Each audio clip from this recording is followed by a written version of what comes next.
Chapter 651. Ning Shu gave the USB flash drive to the jury, which contained some important information. The jury plugged the USB flash drive into the computer and clicked on the video. The whole court was filled with the sound of the computer. It was a video of Jing Shao's mother telling Yi Shi to get pregnant quickly so that Yi Shi could sleep with her son. She even said that the child would be Ni Jing's and that the child would inherit the Jing family. The child would also have a rich family. There was also a video of Jing Shao's giving Yi Shi money to keep her. The Ni family had already seen the video beforehand, but they were so angry that their faces turned red when they heard these shameless words. The reporters in the gallery were going crazy. They didn't expect to encounter such a melodramatic surrogacy scandal. This kind of scandal was the most attractive. The Jing family was stunned. Jing Shao's father frowned. He seemed to have aged a lot in an instant. He had been in the business world for half his life, but he didn't expect that he would be defeated by a woman who couldn't rise up. Jing Shao's father didn't care about Ni Jing at all. What could a woman do? He couldn't handle the situation if he didn't pay attention. Jing Shao's mother's face was like a palette, especially when the reporters kept taking photos of her. She hated Ning Shu to the core. Jing Shao's didn't come back to his senses for a long time. He looked at Ning Shu in a daze as if he was looking at a stranger. How can you do this? How can you do this to me? Jing Shao's thought that he still loved Ni Jing, but now he felt betrayed. Ning Shu's expression was indifferent. Then how did you treat me? Jing Shao's scratched his head frantically. But you didn't say anything to me. You, why should I tell you? What was the big deal? It was better to hit the nail on the head. Ning Shu knew that he was in poor health. If he was killed by the Jing family, the mission would be over. Speaking of which, the Jing family didn't care about Ni Jing and ignored her feelings, which allowed Ning Shu to have the opportunity to take photos of these things. If they were a little more careful and cautious, Ning Shu would have a much harder time getting these things. I request for an adjournment. Jing Shao's gritted his teeth and said, his whole body trembling. Ning Shu indifferently said, I refuse to mediate. I'll report it to the higher-ups. Jing Shao's couldn't control his emotions. He stood up, pointed at Ning Shu and roared, do you have to be like this? Do you think you'll feel better if both sides suffer? Ning Shu nodded. Very comfortable. You were comfortable before, but now it's my turn to be comfortable. Jing Shao's expression was ferocious. He was so angry that his lips turned purple, and his body trembled uncontrollably with fear. Jing Shao's lawyer saw that Jing Shao was agitated and hurriedly said, Your Honor, my lawyer requests that the court adjourn for mediation. My lawyer is not feeling well right now. Please take a break. The judge banged his gavel. Court is adjourned for an hour. Mother and I hurriedly brought some water to Ning Shu. Drink some water. Can you still hold on? Ni Yanchao asked. I'm fine. Although she was a little out of breath after talking too much, going to court was not an argument. It was not a big deal. Ni Jing, you greedy and vicious woman. You still want 200 million yuan? Is your body worth 200 million yuan? Jing Shao's mother shouted at Ning Shu. The Jing family must have had 8 lifetimes of bad luck to marry a woman like you. You turn around and stab your in-laws in the back. Who would dare to marry a woman like you? Then what about the filthy things you've done? The Jing family married a woman who pimps. A woman who treats the Jing family as a den of prostitution must have had 8 lifetimes of bad luck. Ning Shu said unhurriedly. By the way, now that your son is infertile, your husband is looking for a surrogate mother. I hope you won't meet a surrogate mother like Yi Shi. Ning Shu said with a smile. Do you think it's that easy to get a child conceived naturally? Jing Shao's mother was so angry that her face trembled. She pointed at Ning Shu. You're a sharp-tongued and vicious woman. Jing Shao's mother stretched out her hand to hit Ning Shu, but Ni Yen grabbed her wrist and shook her hand off. Do you think you can hit the Ni family as you wish? Enough, stop it. Jing Shao's father scolded with a dark face. After yelling at his wife, Jing Shao's father looked at Ning Shu and said, This is my fault. As the head of the family, I can't absolve myself from the blame for what happened. You knew it, but you acquiesced. Ning Shu said indifferently. I'm a fool in the Jing family, a fool who was played by your family of 3. I won't back down in this matter. I want a divorce certificate and 200 million yuan for psychological damage. Jing Shao's father's face turned ugly. He said coldly, You really won't back down? I won't back down. What's the point of scaring my daughter? This lawsuit will continue. Ai Yan's father pushed Ning Shu behind him. Don't forget that your son is still guilty of prostitution. He'll be detained for 3 months to half a year.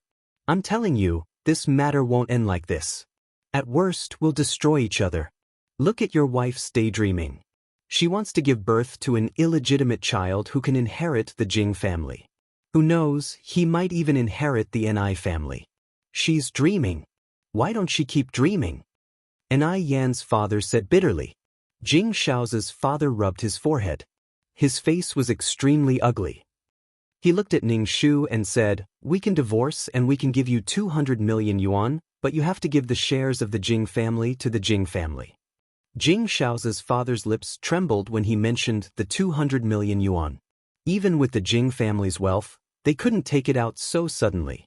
Ning Shu smiled gently and said, These shares are premarital property. They belong to me. You have no right to ask for them. In order to show their sincerity, the Jing family gave him 1% of the shares and Ai Yan's father gave the shares to Ni Jing. Ni Jing's name was also written on the shares transfer certificate. Jing Shao's father had his eyes on the Ni family's sales channels. Moreover, his son liked Ni Jing, so he took advantage of the situation. 1% of the shares in exchange for a profitable cooperation opportunity with the Ni family.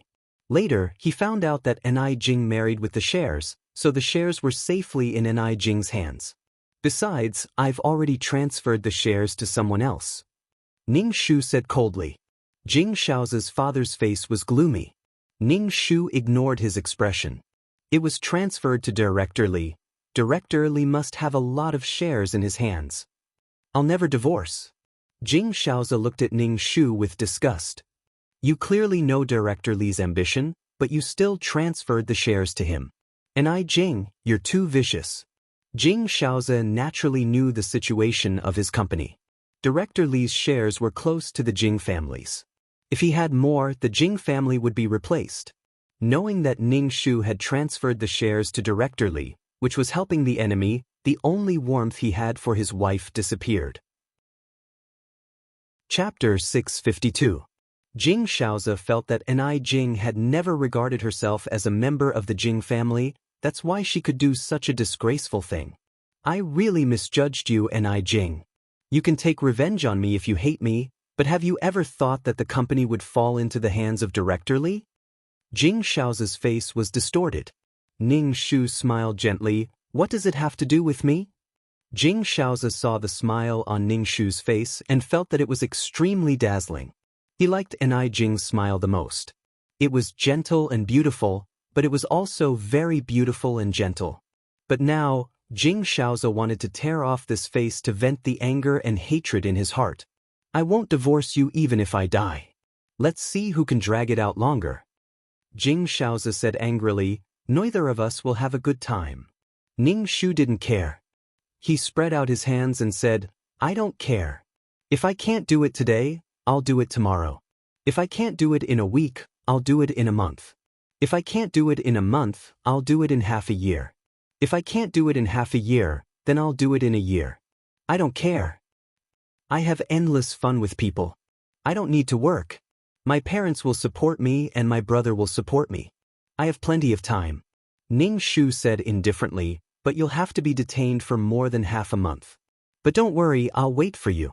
I'll wait for you to come back and divorce me. Oh, and your mother forced me to do it. She'll also be detained.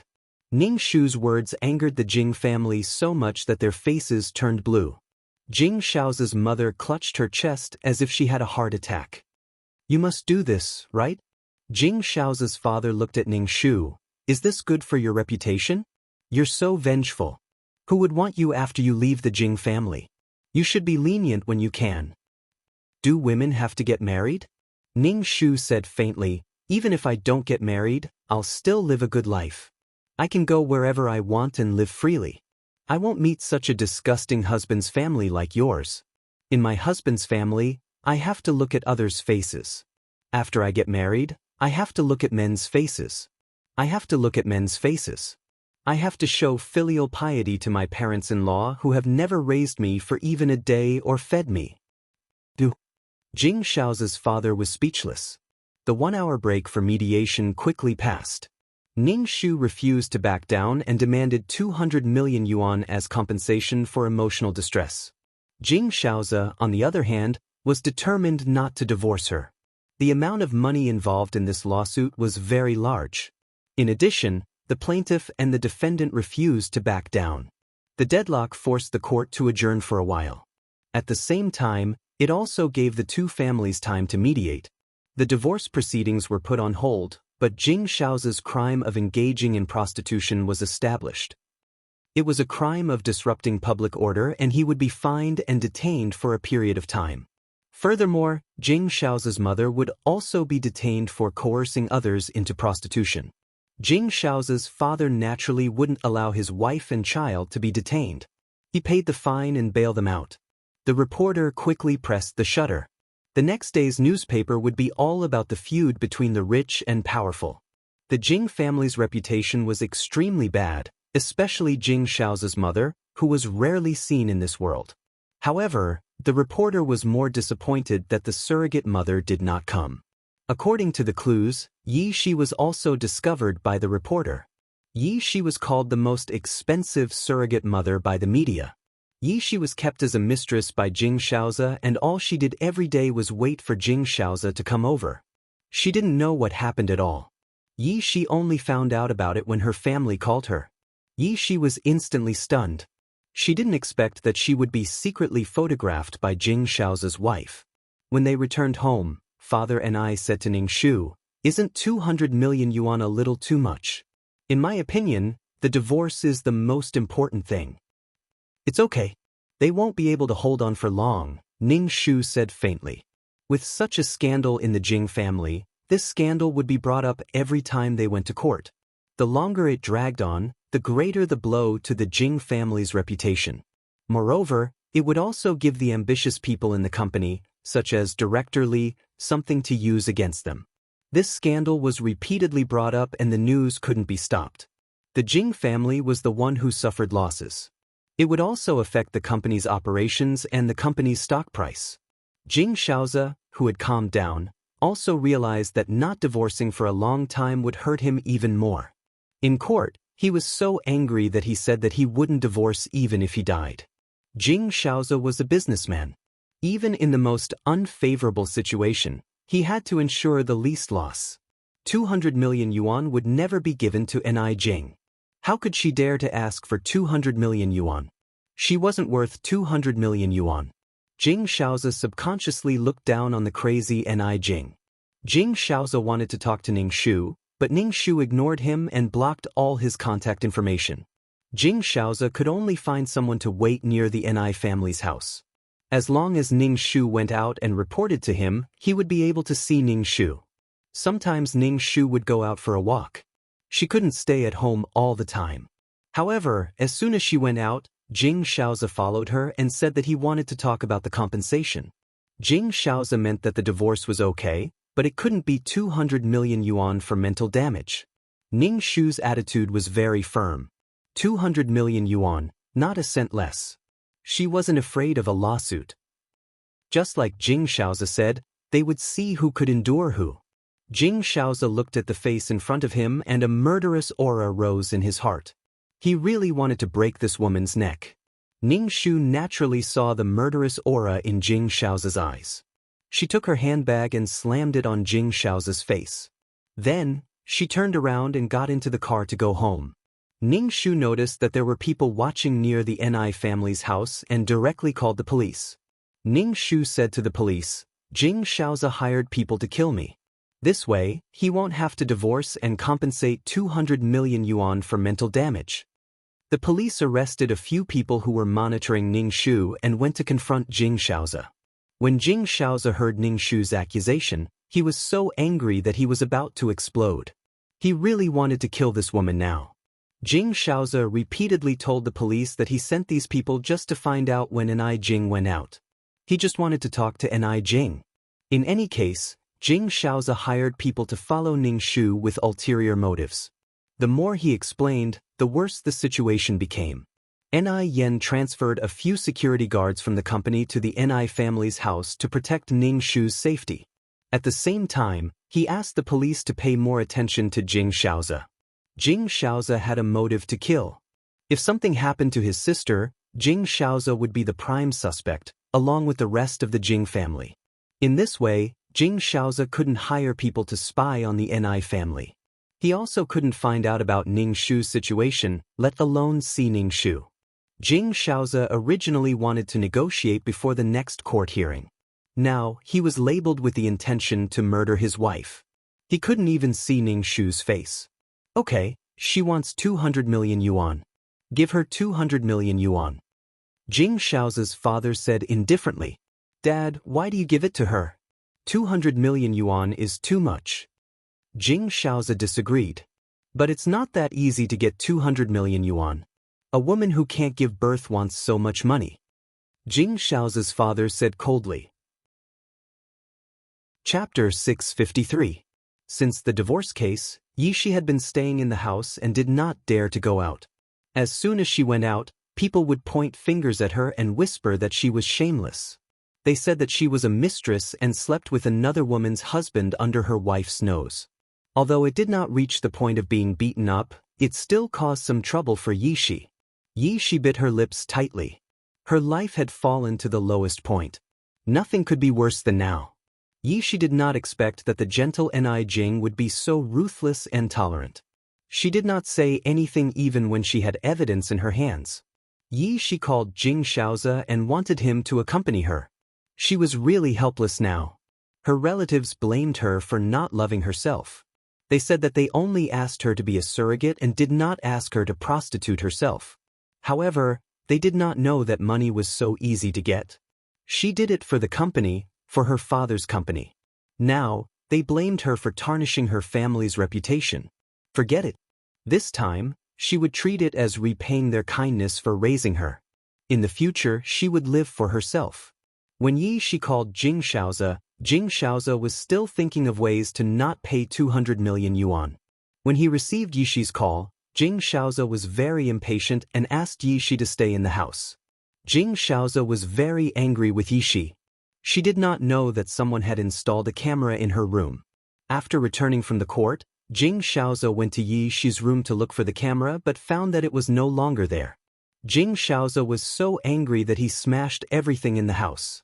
Jing Shaoze's heart turned cold. He never knew that his wife was such a person.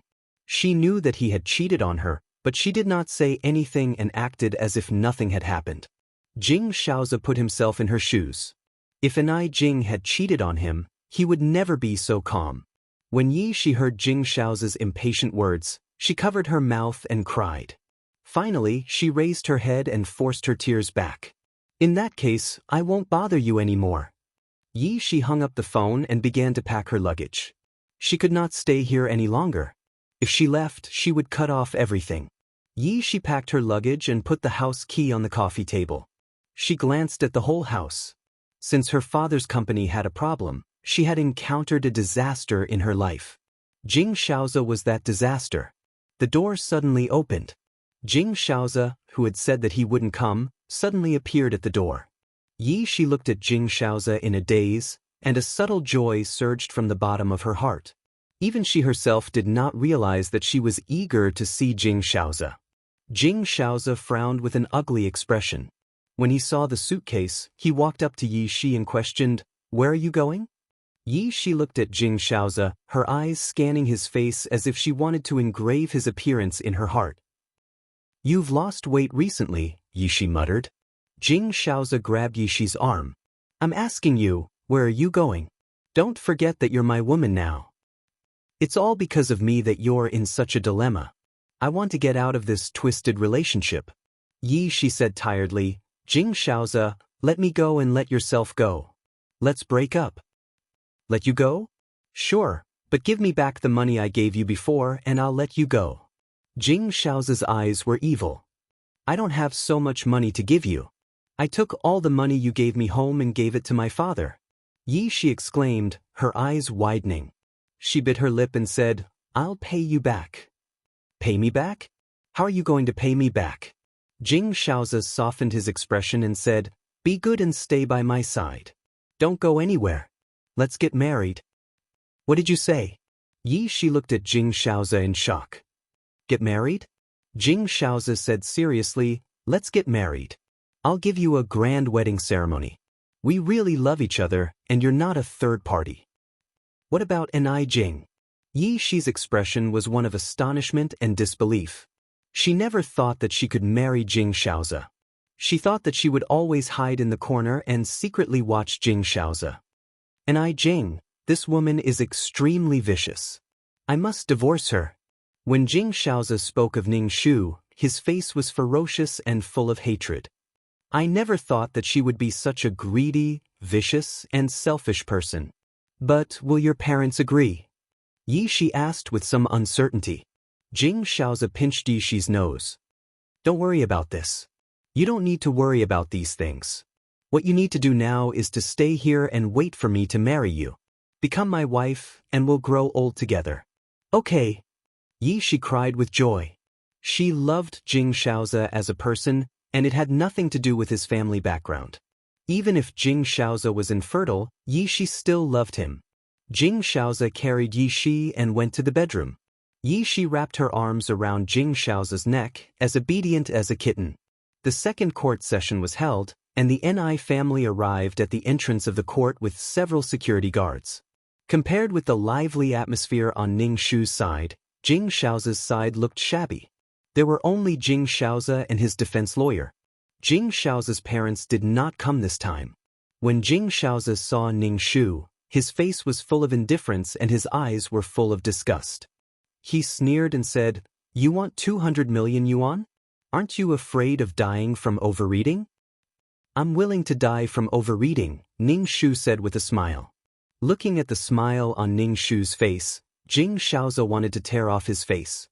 This hypocritical smile was so disgusting that he wanted to vomit. When they entered the trial room, Ning Shu sat in the plaintiff's seat while Jing Shaozi sat opposite him in the defendant's seat. The trial began, and Ning Shu's request remained unchanged. Divorce and 200 million yuan for damages. Jing Shaozi sneered. Aren't you thinking too highly of yourself? You want 200 million yuan? In our marriage, you haven't fulfilled the responsibilities and obligations of a wife at all. Ning Shu raised his eyebrows and asked, How have I failed to fulfill the responsibilities and obligations of a wife? Because of our health, we rarely have sex. Even if I went to find another woman, it would be pardonable. Jing Shaozi looked at Ning Shu and said sarcastically, You still think you're worth 200 million yuan. Ning Shu, TSK, TSK, TSK, what an ugly face.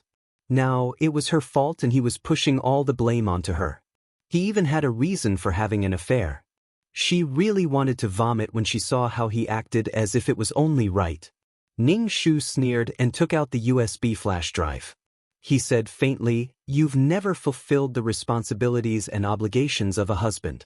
Since Yi Shi came to the Jing family, we haven't had sex. And you sneak into Yi Shi's room every night in the middle of the night. Do you want to see it?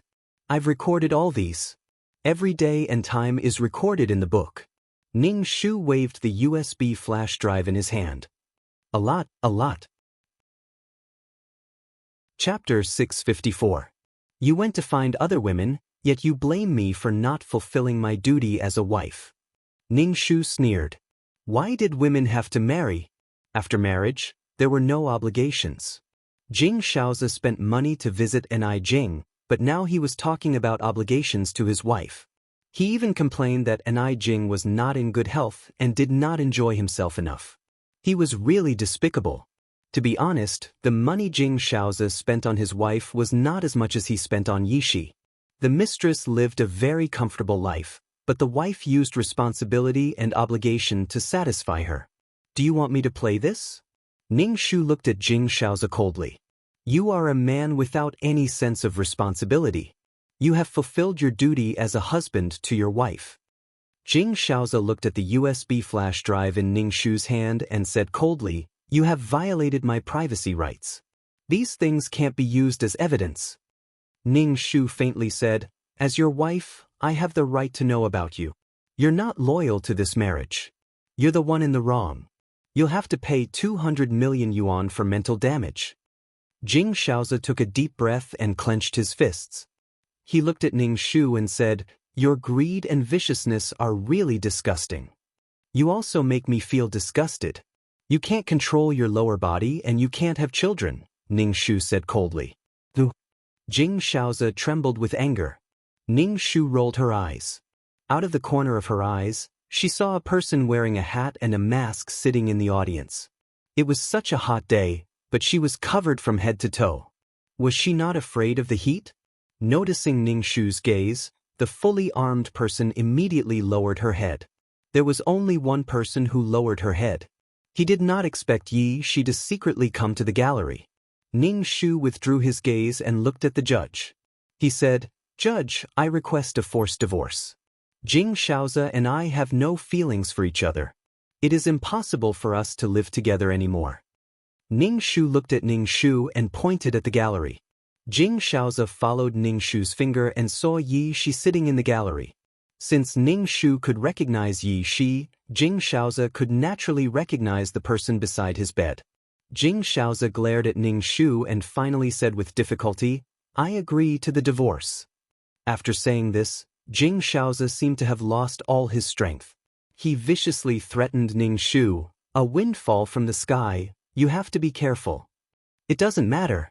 In any case, if something happens to me, you're the prime suspect." Ning Shu said indifferently, "Don't worry, I'll generously spend the money you gave me." Jing Shaoze was so angry that his temples bulged and his forehead swelled. This woman was really hateful. The judge announced the result of the trial and everyone stood up. The judge announced that Ning Shu and Jing Shaoze were divorcing and that Jing Shaoze had to compensate his divorced wife 200 million yuan for mental damage. The reporters kept taking photos of Ning Shu. From this moment on, Ning Shu was a rich woman. The compensation of 200 million yuan was enough for her to squander for the rest of her life. Ning Shu smiled. After coming out of the court, Ning Shu and Jing Shaoze went to the Civil Affairs Bureau to get a divorce. Soon, the two of them had a green divorce certificate in each hand. Ning Shu smiled gently. "You'd better hurry up with my compensation. If you don't have enough cash, you can give me the shares of the Jing family. I can accept it." "You want the shares of the Jing family? Dream on," Jing Shaoze said sarcastically. "And I, Jing, don't think that I don't know what you're thinking. If you want to get your hands on the Jing family's company, you'll have to get my permission first." Ning Shu looked at Jing Shaoze from the corner of her eyes. "It's not even your turn to inherit the Jing family's company. Isn't your father looking for a surrogate? Your role is to protect this company and run it well, then make room for your brother. And I, Jing, no matter what you say, I won't care. Because your Jing family is malicious, I won't fall for your trick." Jing Shaoze's face was cold, but his hands behind his back were clenched into fists, the veins on the back of his hands bulging. Ning Shu said indifferently, "Then, please pay me the compensation within 2 months. If it's more than 2 months, I'll add a late fee." Ning Shu said and left. "And I, Jing." Jing Shaoze stopped Ning Shu. Ning Shu turned to look at Jing Shaoze. Jing Shaoze said, "I'm getting married to Yi Shi. I hope you can come to my wedding." Ning Shu blinked. "I'm not going.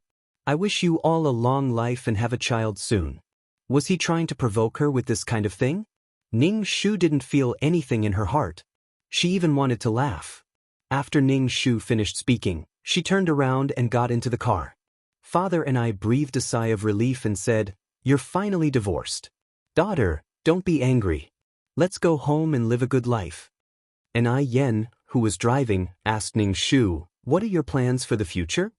Ning Shu spread out her hands and said, "That's it. I'll go around and live a carefree life. Anyway, I have 200 million yuan. And I Yen said, "I guess there will be news about your matching heart soon.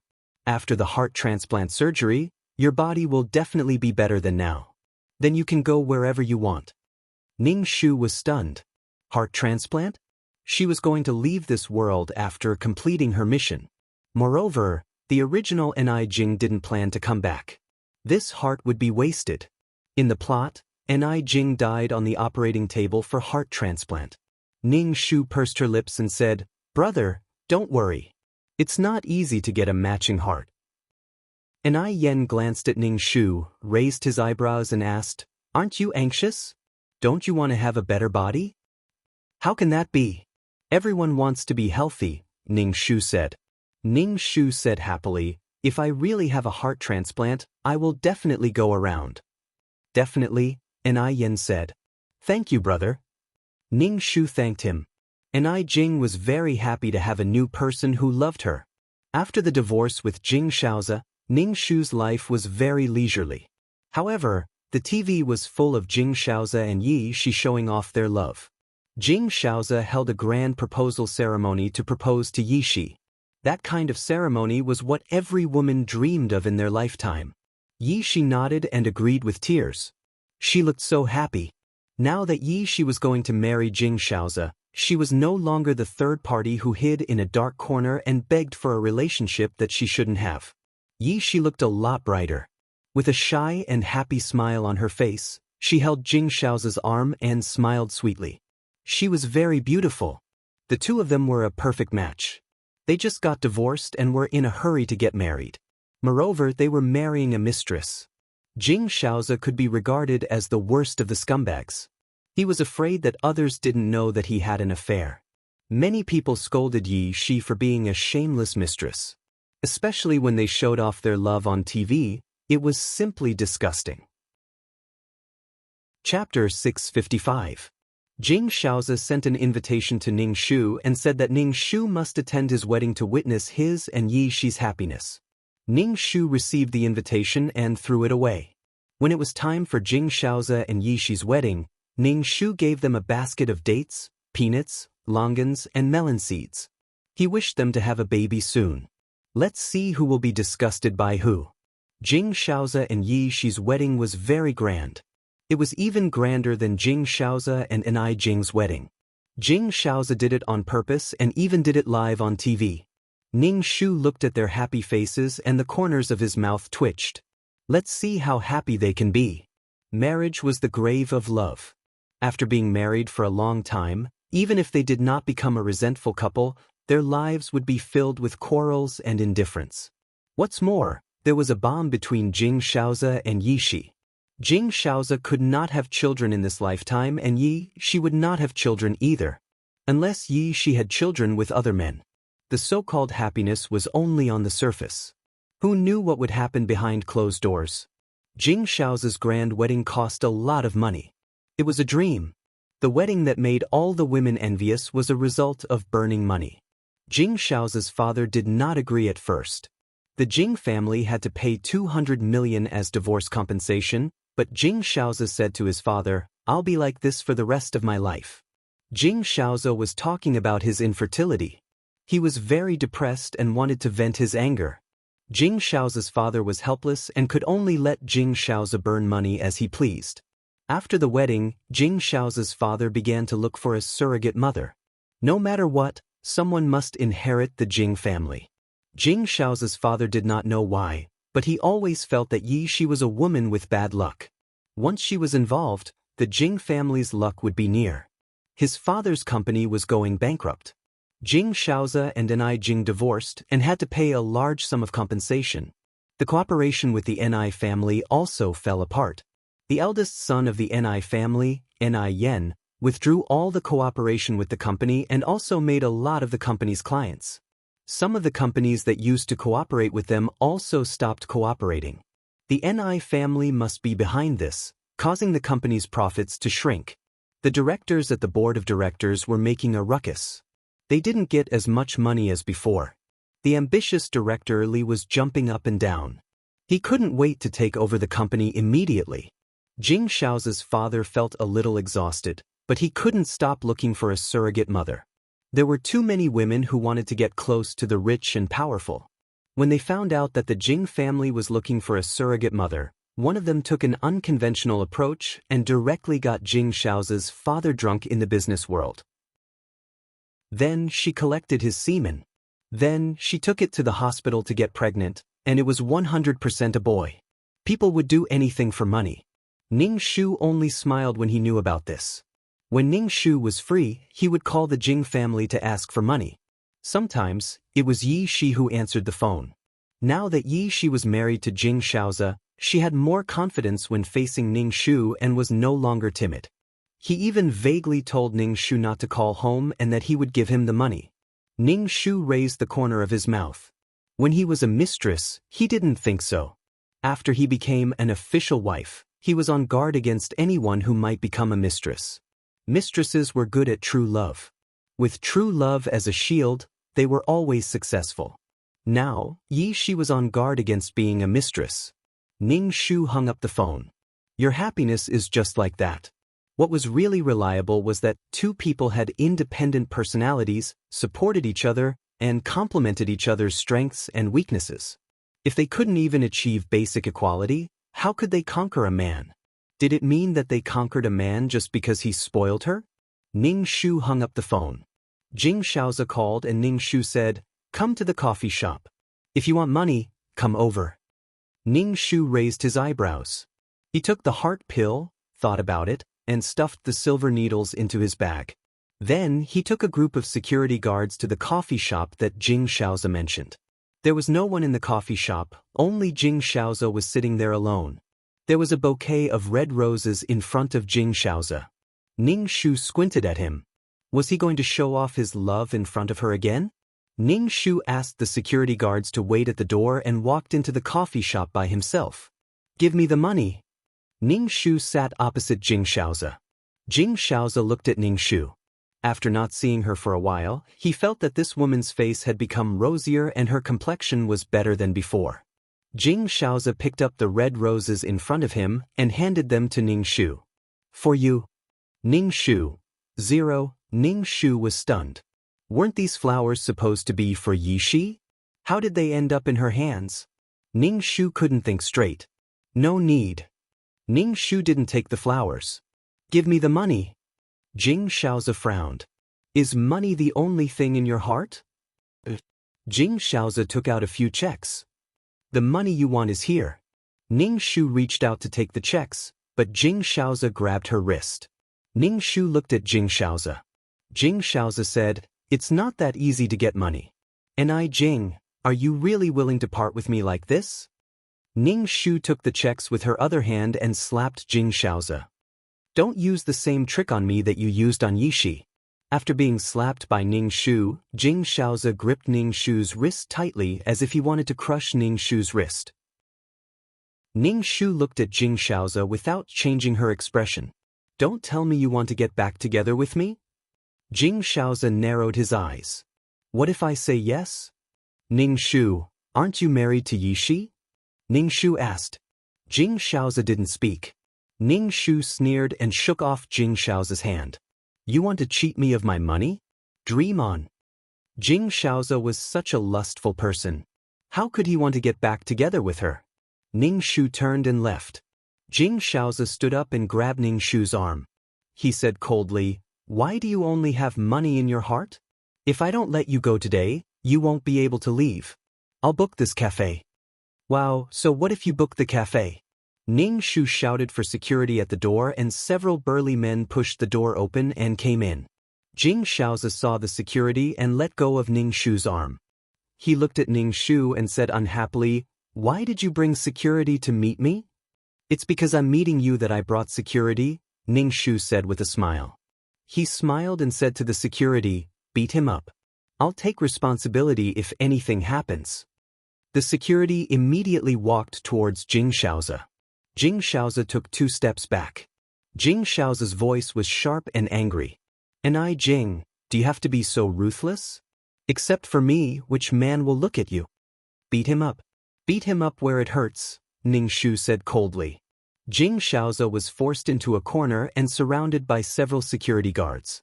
He wanted to use his skills to fight against 5 of them, but he overestimated his strength and was beaten down. Chapter 656. Jing Shaoze was knocked to the ground by the security guards. His whole body was in pain. When the security guards heard Ning Shu's words, they started to hit him where it hurt. For a moment, Jing Shaoze was lying on the ground. Ning Shu reached into his bag and took out a silver needle. He walked over and patted Jing Shaoze's back.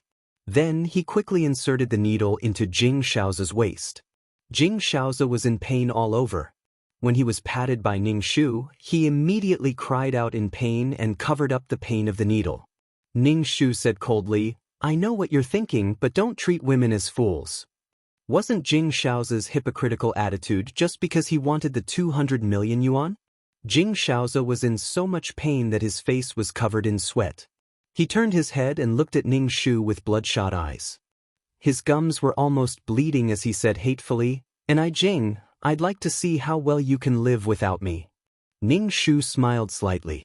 "Just wait and see. But I know you won't have a good life. An irresponsible man who doesn't have a sense of responsibility for his family, doesn't discipline himself, and can't give his wife a sense of security. Your life will be even more chaotic. No matter how many halos you have, things will soon collapse if things go wrong. Indulgence comes with a price. I wish you well." Ning Shu turned and left. Ning Shu took the check to the bank and a huge sum of money appeared in her account.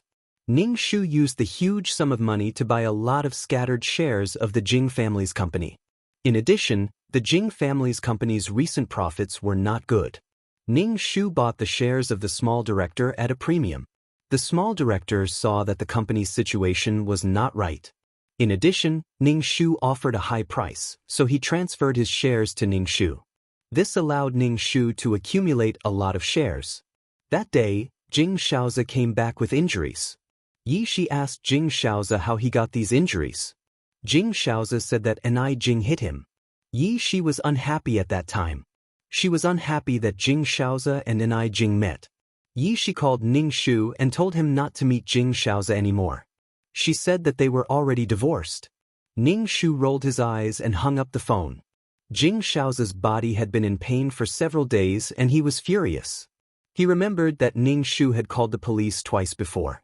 This time, he also called the police, saying that Ning Shu deliberately beat him up, which constituted a crime of intentional injury. When the police found Ning Shu, she said directly, it was self-defense. At that time, I had a check of 200 million on me. At that time, he grabbed my arm and wanted to snatch the check from me.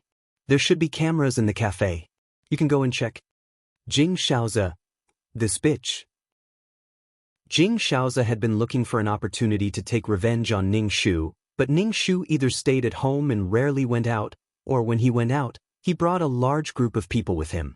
Jing Shaoze was annoyed. He really thought of himself as a great person. However, it didn't take long for Jing Shaoze to lose the mood to find trouble with Ning Shu because he found that there was a problem with his body. He couldn't do it for as long as before. Moreover, he couldn't get erect for a long time, which made Yi Shi very unhappy and resentful. Jing Shaoze endured the shame and went to the hospital for a checkup. The doctor said a lot of things about nerve sensitivity, prostate problems, and surgery. When Jing Shaoze heard that he was going to have surgery there, he was frightened and ran out of the hospital. Jing Shaoze went to find a more famous Chinese medicine doctor. The doctor said that Jing Shaoze had serious kidney damage and couldn't have sex. Jing Shaoze was speechless for a long time.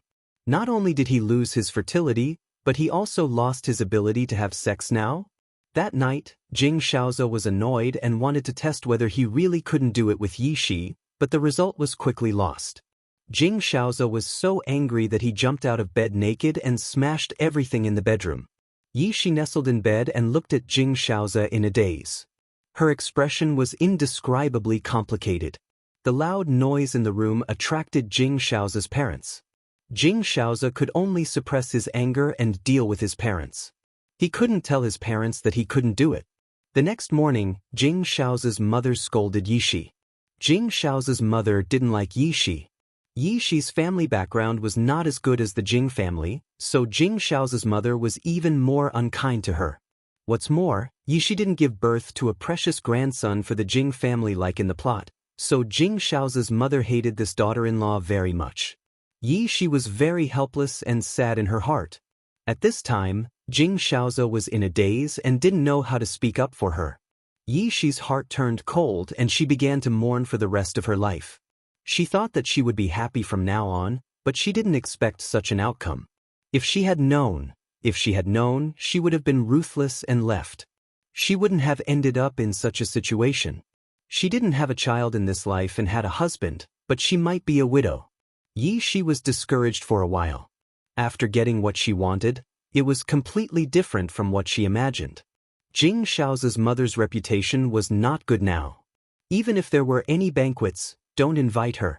Jing Xiaoze's mother, who had nothing to do all day, acted like a mother-in-law in front of Yi Shi and tormented her. There were servants at home, but she insisted that Yi Shi wear the clothes she liked, cook, and clean. Yi Shi was very angry, but Jing Xiaoze couldn't stand it anymore and spoke up for Yi Shi.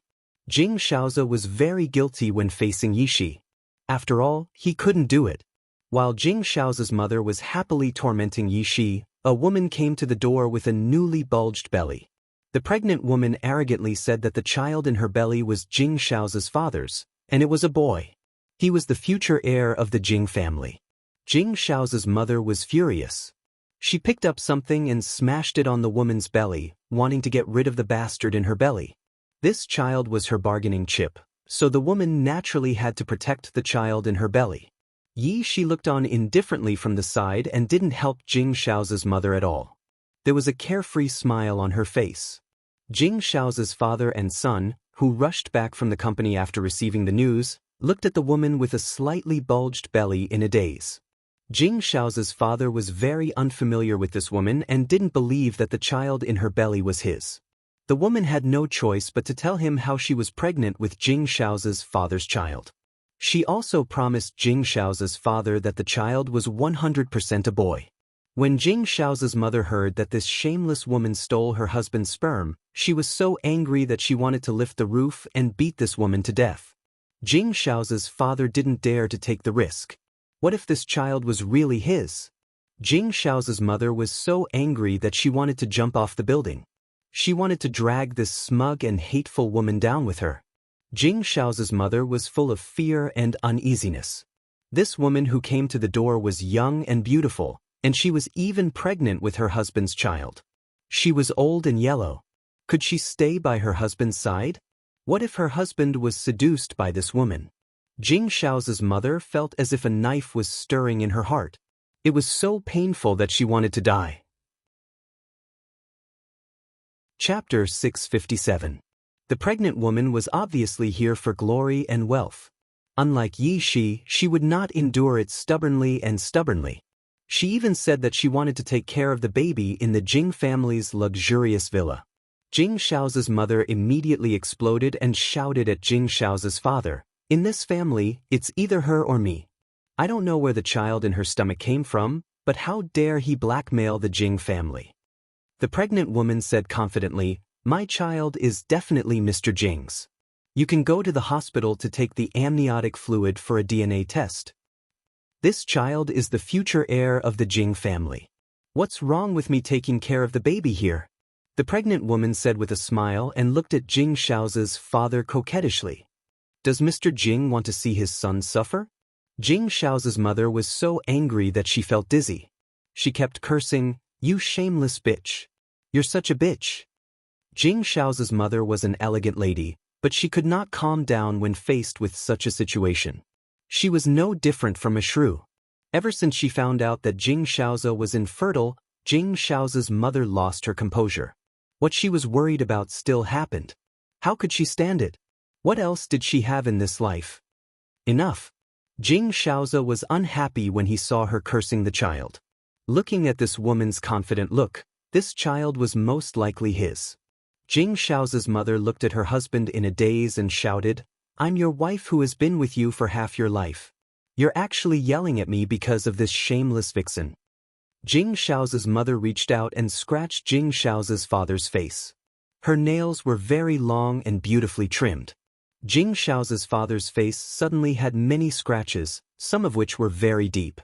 Jing Xiaoze's father slapped her hard across the face, causing her to fall to the ground. Look at you now. How dare you hit me?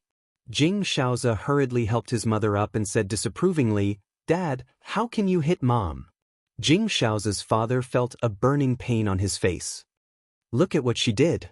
Jing Shaozi's mother threw herself into Jing Shaozi's arms and wailed. She watched from the side with a slight smile. If you don't let me stay here, I'll have an abortion. The pregnant woman straightened her belly. You have to think carefully. The heir of the Jing family is inside. Jing Shaozi's mother glared at her with bloodshot eyes. Go ahead and get an abortion if you dare. Even if you don't, I'll make you do it as long as you dare to stay here. The pregnant woman took 2 steps back and said, It's okay if you don't want to live here, but you have to buy me a house so that I can take care of the baby. Dream on. Jing Shaozi's mother shouted agitatedly. You want a house? Dream on. Jing Shaozi's father rubbed his forehead. In the end, he compromised for the sake of the child. He made an agreement with the pregnant woman, saying that the child would have nothing to do with her. He would buy her a house and pay her a sum of money for her nutrition. But if the child in her belly was not the Jing family's, the consequences were not something she could bear. The woman agreed readily and deliberately walked away with a hand on her waist. Before she left, she gave Jing Shaozi's mother a provocative look. That arrogant look made Jing Shaozi's mother so angry that she almost went crazy. If Jing Shaozi had not held her back, she would have run to the kitchen and stabbed this woman to death. How hateful! How could there be such a shameless bitch? After the pregnant woman left, Jing Shaozi's mother could only stare at her husband. She cried and threw a tantrum, asking if there was anything between him and that vixen. Did something happen between the two of them? Jing Shaozi's father was very impatient and went straight to the office. At the same time, he took care of the house for the pregnant woman so that she could take care of the baby in peace. The pregnant woman was very smart. When he bought a house, he had to use her name on the property certificate. Otherwise, she would go to the hospital for an abortion. For the sake of the child, Jing Shaozi's father endured and bought a house for the woman. The property certificate was in her name. At the same time, he made up his mind that if the child was not his, he would make this woman beg for death. Jing Shaozi's father did not tell the family where the house he bought for the woman was, especially from his wife. Otherwise, there would be more trouble. Clearly, nothing had happened, but she was still looking for trouble like a lunatic, causing the family to be uneasy. Jing Shaozi's father could not control the situation now. There was no worst-case scenario, it would only go in a worse direction. Jing Shaozi's mother kept making a fuss. In order to avoid her, Jing Shaozi's father rarely went home and stayed in the office all day. Sometimes he would even visit the pregnant woman's house. This man was her sugar daddy. The pregnant woman was naturally gentle towards Jing Shaozi's father. The man, who was afraid of his wife, enjoyed this feeling. He always liked to come here, saying that he wanted to see his child. Sometimes he would even accompany the woman for a prenatal checkup, leaving Jing Shaozi's mother in the luxurious villa. Jing Shaozi's mother was already worried about her gains and losses. Now that another woman had appeared to ruin their relationship, how could Jing Shaozi's mother tolerate this? Jing Shaozi's father did not come home, so Jing Shaozi's mother went to the office to make a fuss. Not only did she make the house a mess, but she also made the people in the office lose their minds. Anyway, the entire Jing family was in a fickle and crazy atmosphere. It was like a bowstring that had been pulled to the extreme, who knew when it would break? Compared to the gloomy atmosphere in the Jing family, Ning Shu's days were very comfortable. When he had nothing to do, he would practice his peerless martial arts or go out to do things. Previously, the directors of the Jing family's companies sold their shares to him. There were also some small directors who took the initiative to look for Ning Shu and offered to sell their shares to Ning Shu. Now, the company was in a rather strange atmosphere. In any case, it gave people a very bad feeling. There was no positive and uplifting atmosphere. Moreover, the directors' dividends were getting less and less, and the company's share price was also falling. Some of the small directors heard that Ning Shu was buying shares at a premium and contacted Ning Shu to transfer the shares to Ning Shu. Since they took the initiative to come to him, Ning Shu naturally had to lower the price. It was impossible for him to give a higher price. These small directors saw that Ning Shu was lowering the price and felt that the company had no future. They wanted to withdraw as soon as possible. They could not be trapped in their hands. Ning Shu's price was slightly higher than the stock price, and these small directors sold their shares. At this point, Ning Shu had spent almost all of his 200 million yuan. All of it was exchanged for the shares of the Jing family. After calculating, the shares in his hands were enough to enter the board of directors of the Jing family company. He had the right to vote. It all depended on when he could change the name of the Jing family company. There were many people who coveted the Jing family company. For example, the second largest shareholder of the company, Director Li, was eyeing the company covetously. He wanted to get the company in his hands and change the company's name to Li. Chapter 658. Ning Shu contacted Director Li and said that he was willing to vote for Director Li to become the chairman of the company. The Jing family was in a mess and Jing Shaoze was very worried now. He looked for doctors everywhere to cure his illness, but it was not so easy. Now the Jing family was supported by Jing Shaoze's father, but because of the pregnant woman, Jing Shaoze's mother came to the company every 2 to 3 days to make trouble, making Jing Shaoze's father very embarrassed. He had no dignity in front of the company's employees. Jing Shaoze's father said that if she continued to make trouble, he would divorce her. Jing Shaoze's mother became more and more excited, saying that Jing Shaoze's father was going to divorce her for that woman and abandon his wife and son. Jing Shaoze's father was so angry that he directly locked Jing Shaoze's mother at home and asked her to calm down. Now she was like a shrew, an unreasonable shrew. She took care of Jing Shaoze's mother at home. Every time, she would wait until she was hungry to send her food, and the food she prepared was not very good. Jing Shaoze's mother cursed loudly, and her curses could be heard in the whole villa. In the face of her mother-in-law's curses, she did not say a word, but the next meal was still the same. In this way, the Jing family no longer had the ability to lead the company. When Director Li heard that Ning Shu supported him, he was sure that Ning Shu would not betray him at the last minute, so he called for a board meeting and said that he would remove Jing Shaoze's father from the position of chairman and deprive the Jing family of the management rights. Jing Shaoze's father's face was dark, but he was very calm. After all, the Jing family had the most shares, and these directors could not all vote for Director Li. In the end, it was the voting of the directors. Every director voted very carefully. Ning Shu did not come to the scene, but he called Director Li to vote. Director Li had roped in a lot of directors before. Although some of them betrayed him at the last minute, he still defeated the Jing family with 1 vote. Jing Shaoze's father fainted on the spot due to high blood pressure and was rushed to the hospital. When Jing Shaoze came back to work from a business trip, he found that the company was turned upside down. His father's position as chairman was gone, and his position as CEO was gone. Now, he was told that the Jing family's company had nothing to do with his family. Although the Jing family had a small company, this company was the most important. It wasn't that the Jing family had nothing now. The Jing family had a lot of stocks in their hands and the dividends they received every year made the Jing family rich.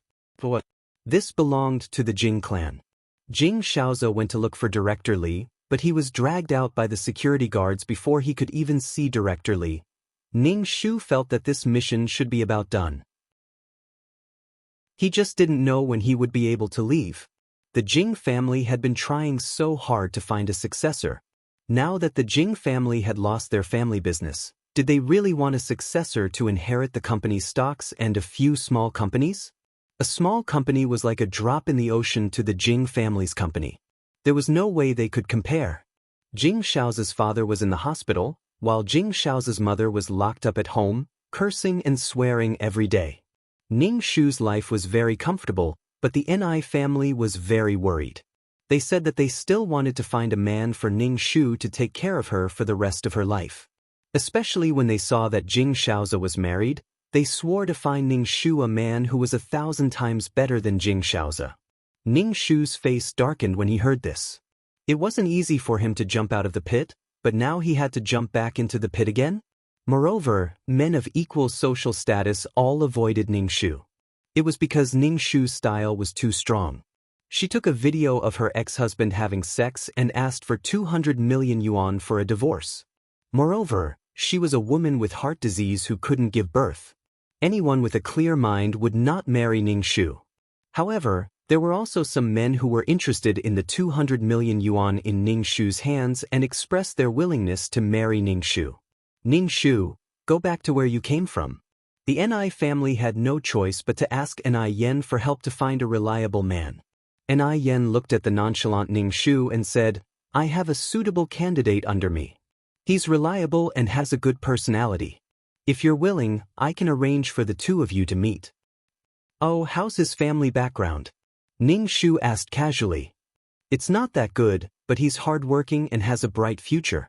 He's my right-hand man. Ni Yen said. Ning Shu squinted and said, forget it, we're not of equal social status. He'll say that his brother forced him to marry his sick sister. I have more money than him and my family background is better than his. His male chauvinism probably won't be able to take it and make him feel suffocated. What's his motive for marrying a wife who can't give birth? Ni Yen.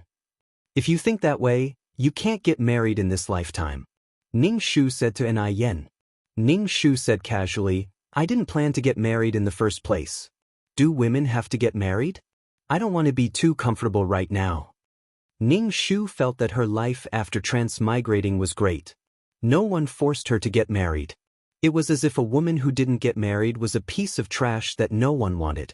Ni Yen didn't introduce anyone to Ning Shu and said, the donor has agreed to donate the heart.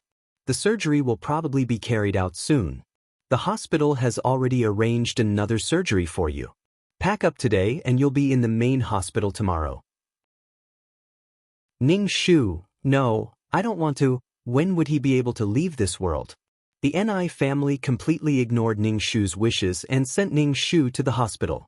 They even comforted Ning Shu not to be nervous, but they were extremely nervous. Ni Yen said to Ning Shu, don't be afraid. Take care of your body first. Big Brother has hired the best doctor for you. Once the heart recovers, the surgery can be carried out. After that, you can walk around. Ning Shu felt helpless when she saw the Ni family's anticipation. If she didn't do the surgery, how sad would the Ni family be? Dying on the operating table was better than not doing it at all. Once the heart arrived at the hospital, Ning Shu was pushed into the operating room. All sorts of instruments were placed on her body. Ning Shu cursed in her heart. Is 2333 dead? Why isn't he sending me back? After the anesthetic was administered, Ning Shu fainted. When she woke up again, her whole body was numb. Ni Yen came in wearing a sterile gown. When he saw Ning Shu wake up, he smiled. The surgery was a success. Jingjing, take care of your body. Ning Shu felt bitter in her heart. Facing the happy family, Ning Shu didn't feel too good. It was a pity that the original owner didn't plan to come back.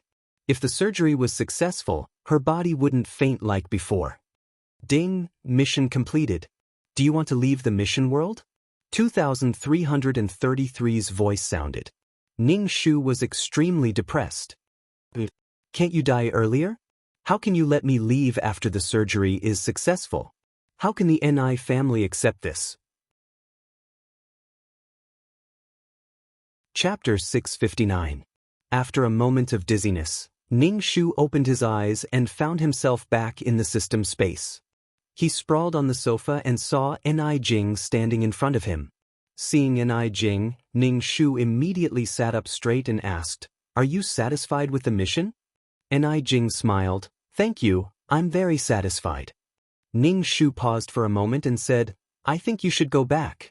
Your heart transplant was a success. You can go back and live like a healthy person. Living like a healthy person is not a healthy person. Ni Jing shook her head, and I have to take anti-rejection drugs for the rest of my life. Didn't you take medicine before? Ning Shu said. Ni Jing's condition required her to take medicine. The surgery was a success. Your parents are very happy. Ni Jing smiled. Thank you, but I want to start over. Well, I wish you all the best. Ning Shu felt that it was a pity. A new life might not be as good as this one. Ning Shu felt that Ni Jing would have a good life when she went back. She would have enough money to squander and would not have to worry about making a living. Moreover, the Ni family would not force Ni Qian to marry.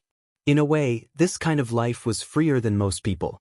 However, to each his own. Ning Shu thought it was good, but Ni Jing did not think so. He felt that Ni Jing cared a lot about the fact that she could not have children. Everything was because Ni Jing could not have children. Anyway, thank you.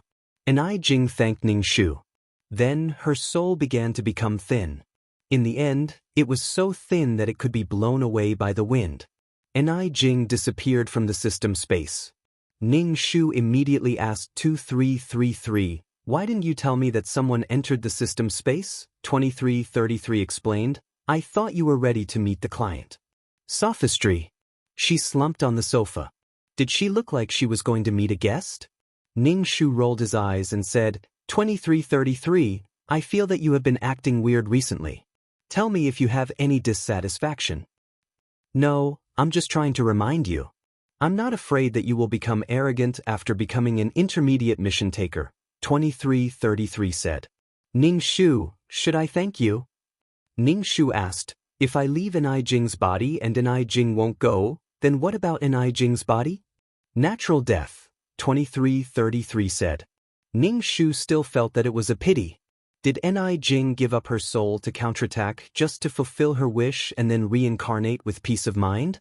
Let's take a look at the points this time, Ning Shu said as he sat cross-legged on the sofa. Ning Shu's attributes panel appeared in front of him. Serial number, 2333 name, Ning Shu, intermediate mission taker, age, 27 points, 3. 15 million/2 million soul value, 300 HP, 71 wisdom, 210 charm, 4 luck, 54 spiritual power, 130 faith, 4420 combat power, 132 aptitude, 59 merit, 30 skills, 5th ring shooting technique, trash fighting technique, entry to unique martial arts, elementary poison technique, elementary business management knowledge, elementary code programming, elementary lawyer skills.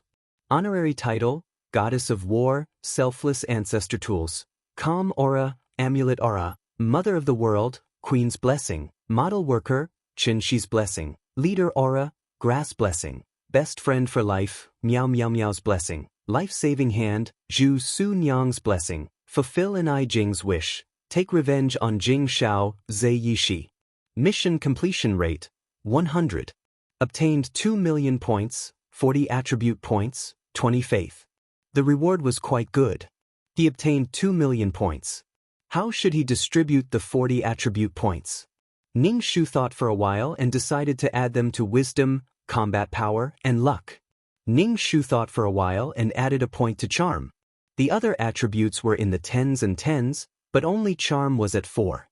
Serial number, 2333 name, Ning Shu, intermediate mission taker, age, 27 points, 3.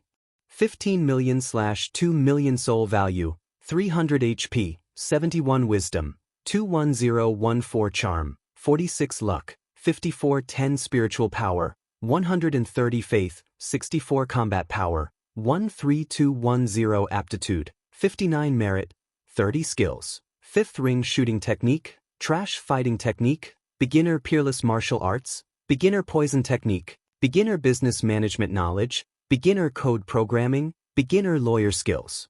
Honorary title, Goddess of War, Selfless Ancestor Tools, Calm Aura, Amulet Aura, Mother of the World, Queen's Blessing, Model Worker, Qinshi's Blessing, Leader Aura, Grass Blessing, Best Friend for Life, Miao Miao Miao's Blessing, Life-Saving Hand, Zhu Su Nyang's Blessing. Ning Shu added 6 attribute points to charm. In any case, charm had reached 2 digits. After finishing these things, Ning Shu sat cross-legged on the sofa and cultivated. Only when he could no longer absorb energy did he stop. Ning Shu opened her eyes and touched her soul. Now, her soul was much stronger than before. It felt like jelly when she touched it. Ning Shu was quite happy. At least he was getting stronger. Tisk, shallow. Do you know what a truly strong soul is like?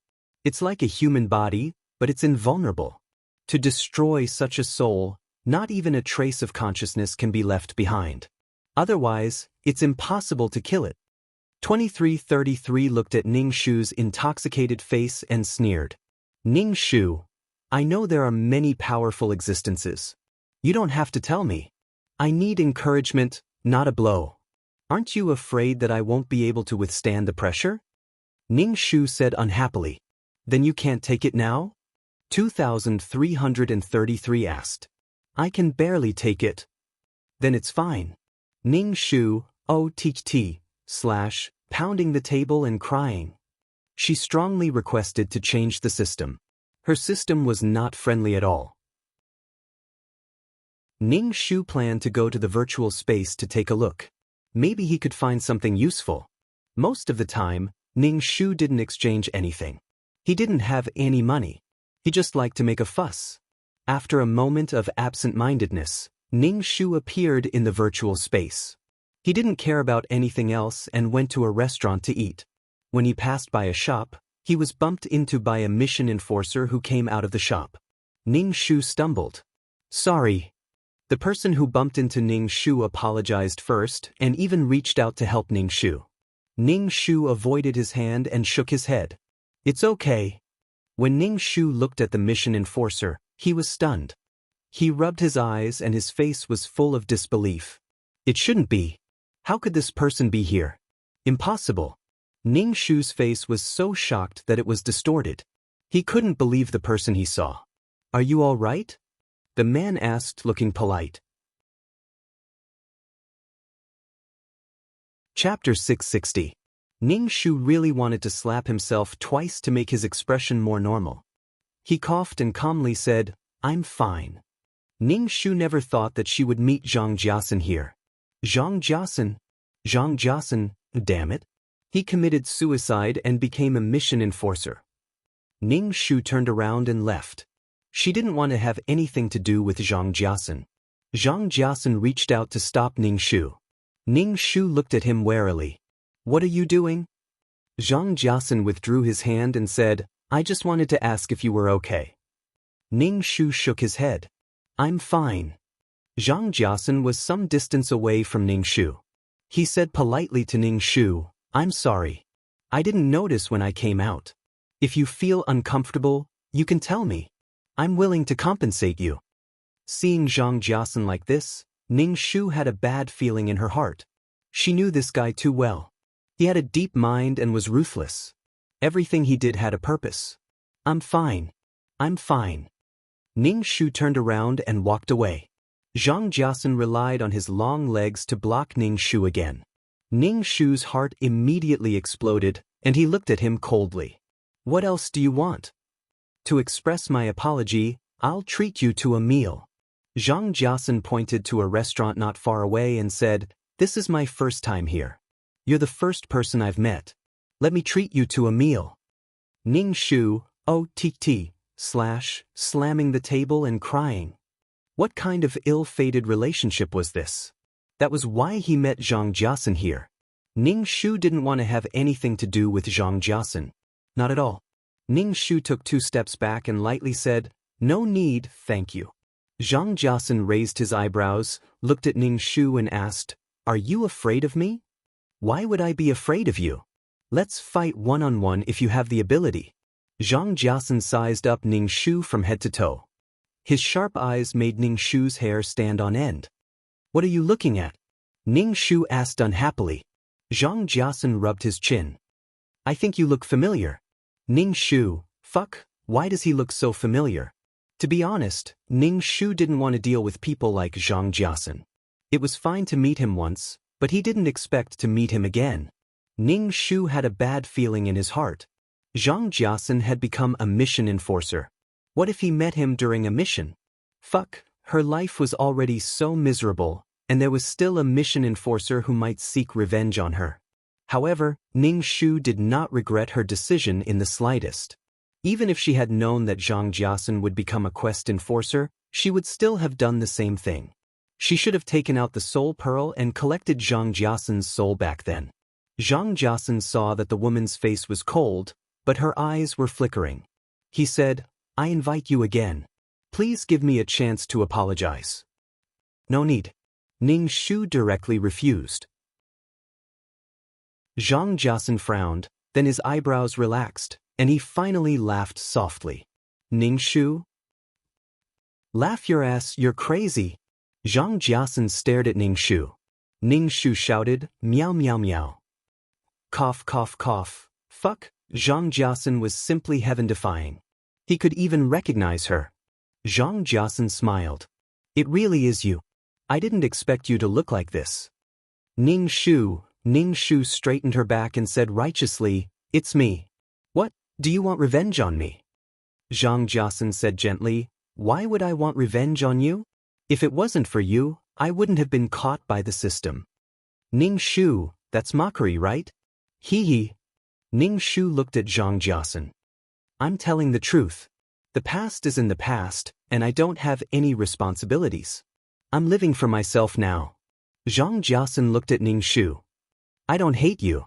As for meow meow meow, now that I think about it, I feel sorry for her.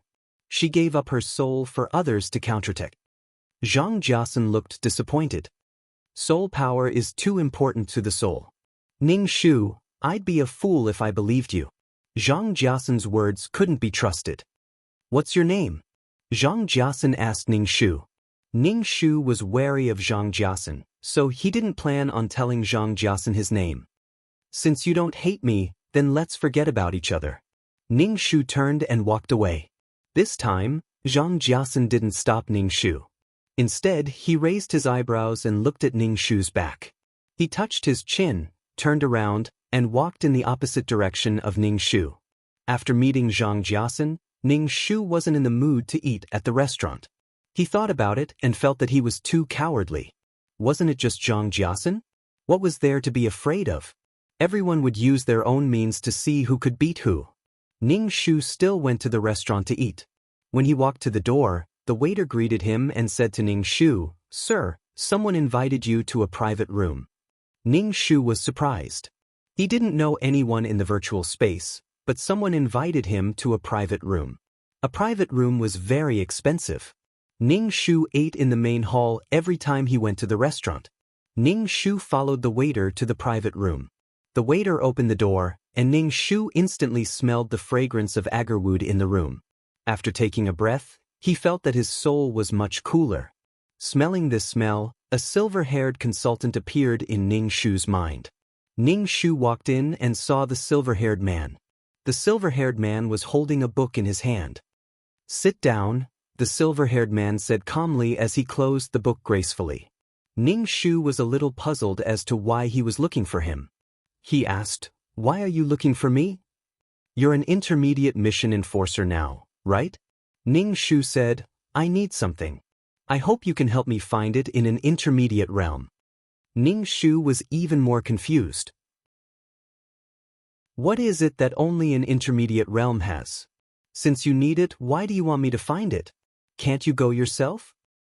I can't go to a low-level realm, the silver-haired man said calmly. Ning Shu was speechless. Although he guessed that this person might be stronger, no one could say that an intermediate realm was a low-level realm so matter-of-factly. Ning Shu's lips twitched as he asked, What is it? A type of sand called star sand. The silver-haired man said, As long as you find this star sand for me, I'll give you a generous reward. Putting aside the reward, Ning Shu did not know what star sand was at all. He asked, What does this thing look like? Why does it only exist in intermediate realms? The silver-haired man said, It's a type of sand, but it's actually a type of stone. It can also be said to be a type of crystal. It's a law stone formed when an intermediate realm develops into an advanced realm. Ning Shu was surprised. Then this thing should be very expensive. You can exchange it. There were too many shops in the virtual space. He would definitely find what he wanted. The silver-haired man glanced at Ning Shu, who was making a fuss. This thing is actually useless. It's like the resin secreted by a tree. Ning Shu was speechless. He felt that he was being despised for no reason. Chapter 661. Since this sort of thing was useless, what did he want it for? Ning Shu didn't plan on asking. Even if she asked, he might not tell her. She thought for a moment and said, I don't know how to find star sand, and I can't guarantee that I'll find it. I can wait as long as it takes. Time is not a problem. If you find it, you can come to the consultation room and make a deal with me, the silver-haired man said. Ning Shu thought for a while and asked, "Why are you looking for me?" Ning Shu was really confused about why the silver-haired man was looking for him.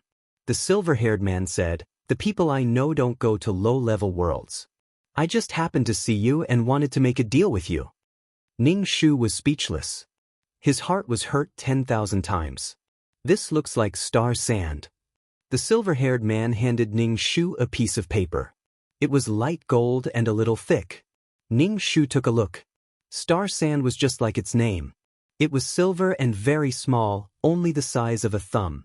This kind of thing was too hard to find, mainly because it was too small. Even if he found it, he would just glance at it and ignore it. Ning Shu nodded and said, "I'll try my best." The silver-haired man nodded and stood up. He took the thick book and left. He turned to Ning Shu and said, "Order whatever you want. It's my treat." The silver-haired man opened the door and left. Ning Shu didn't stand on ceremony. He called the waiter and ordered a table of dishes. After eating, he returned to the system space. Ning Shu asked 2333, "How did Zhang Jiasen become a mission enforcer?" "His soul is qualified. Naturally, he can become a mission enforcer," 2333 said. Ning Shu felt very tired. "Can you find out what level he is at now? How did he appear in the virtual space so quickly?" "I can't find out. The support system only serves mission enforcers. I can't find out their information. As for appearing in the virtual space, as long as you accumulate 500,000 points, you can activate the virtual space," 2333 explained. 2333 explained, "You activated the virtual space when you accumulated 500,000 points." Ning Shu pursed his lips. Looking at Zhang Jiasen's appearance, he would definitely find a chance to mess with him in the future. Ning Shu guessed that Zhang Jiasen was able to recognize her because of her unconscious movements. Everyone had habitual movements. She had lived with Zhang Jiasen for a period of time, so it was normal for Zhang Jiasen to guess. Ning Shu hammered his head.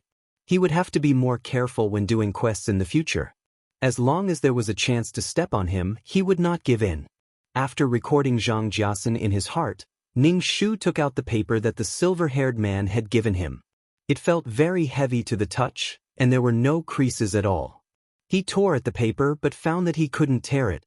No matter how hard he tried, he still couldn't tear it. Good stuff.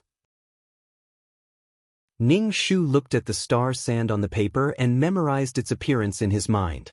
If he could really encounter it, he wouldn't miss it. "What kind of paper is this?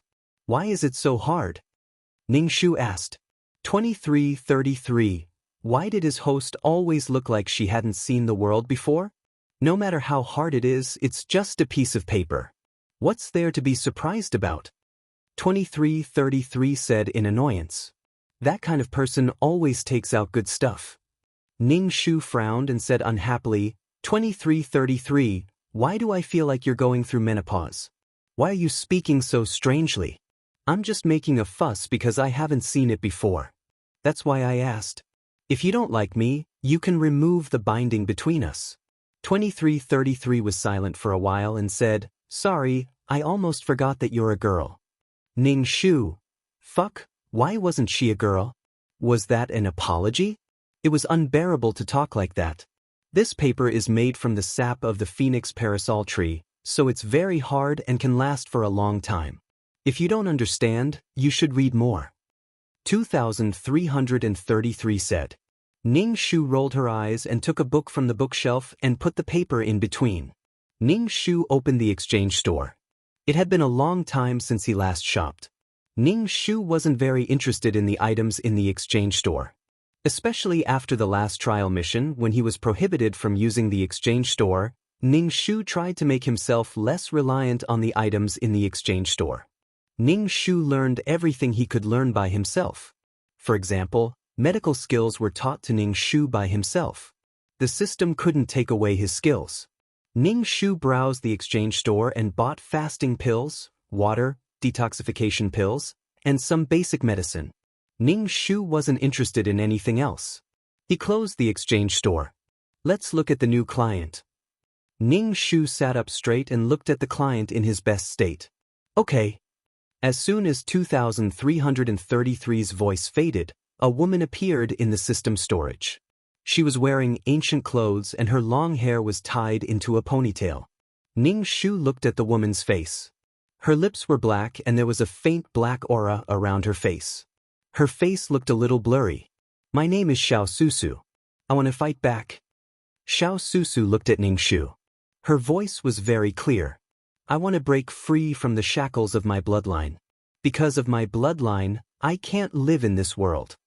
Ning Shu was a little dizzy. He asked, what is your wish?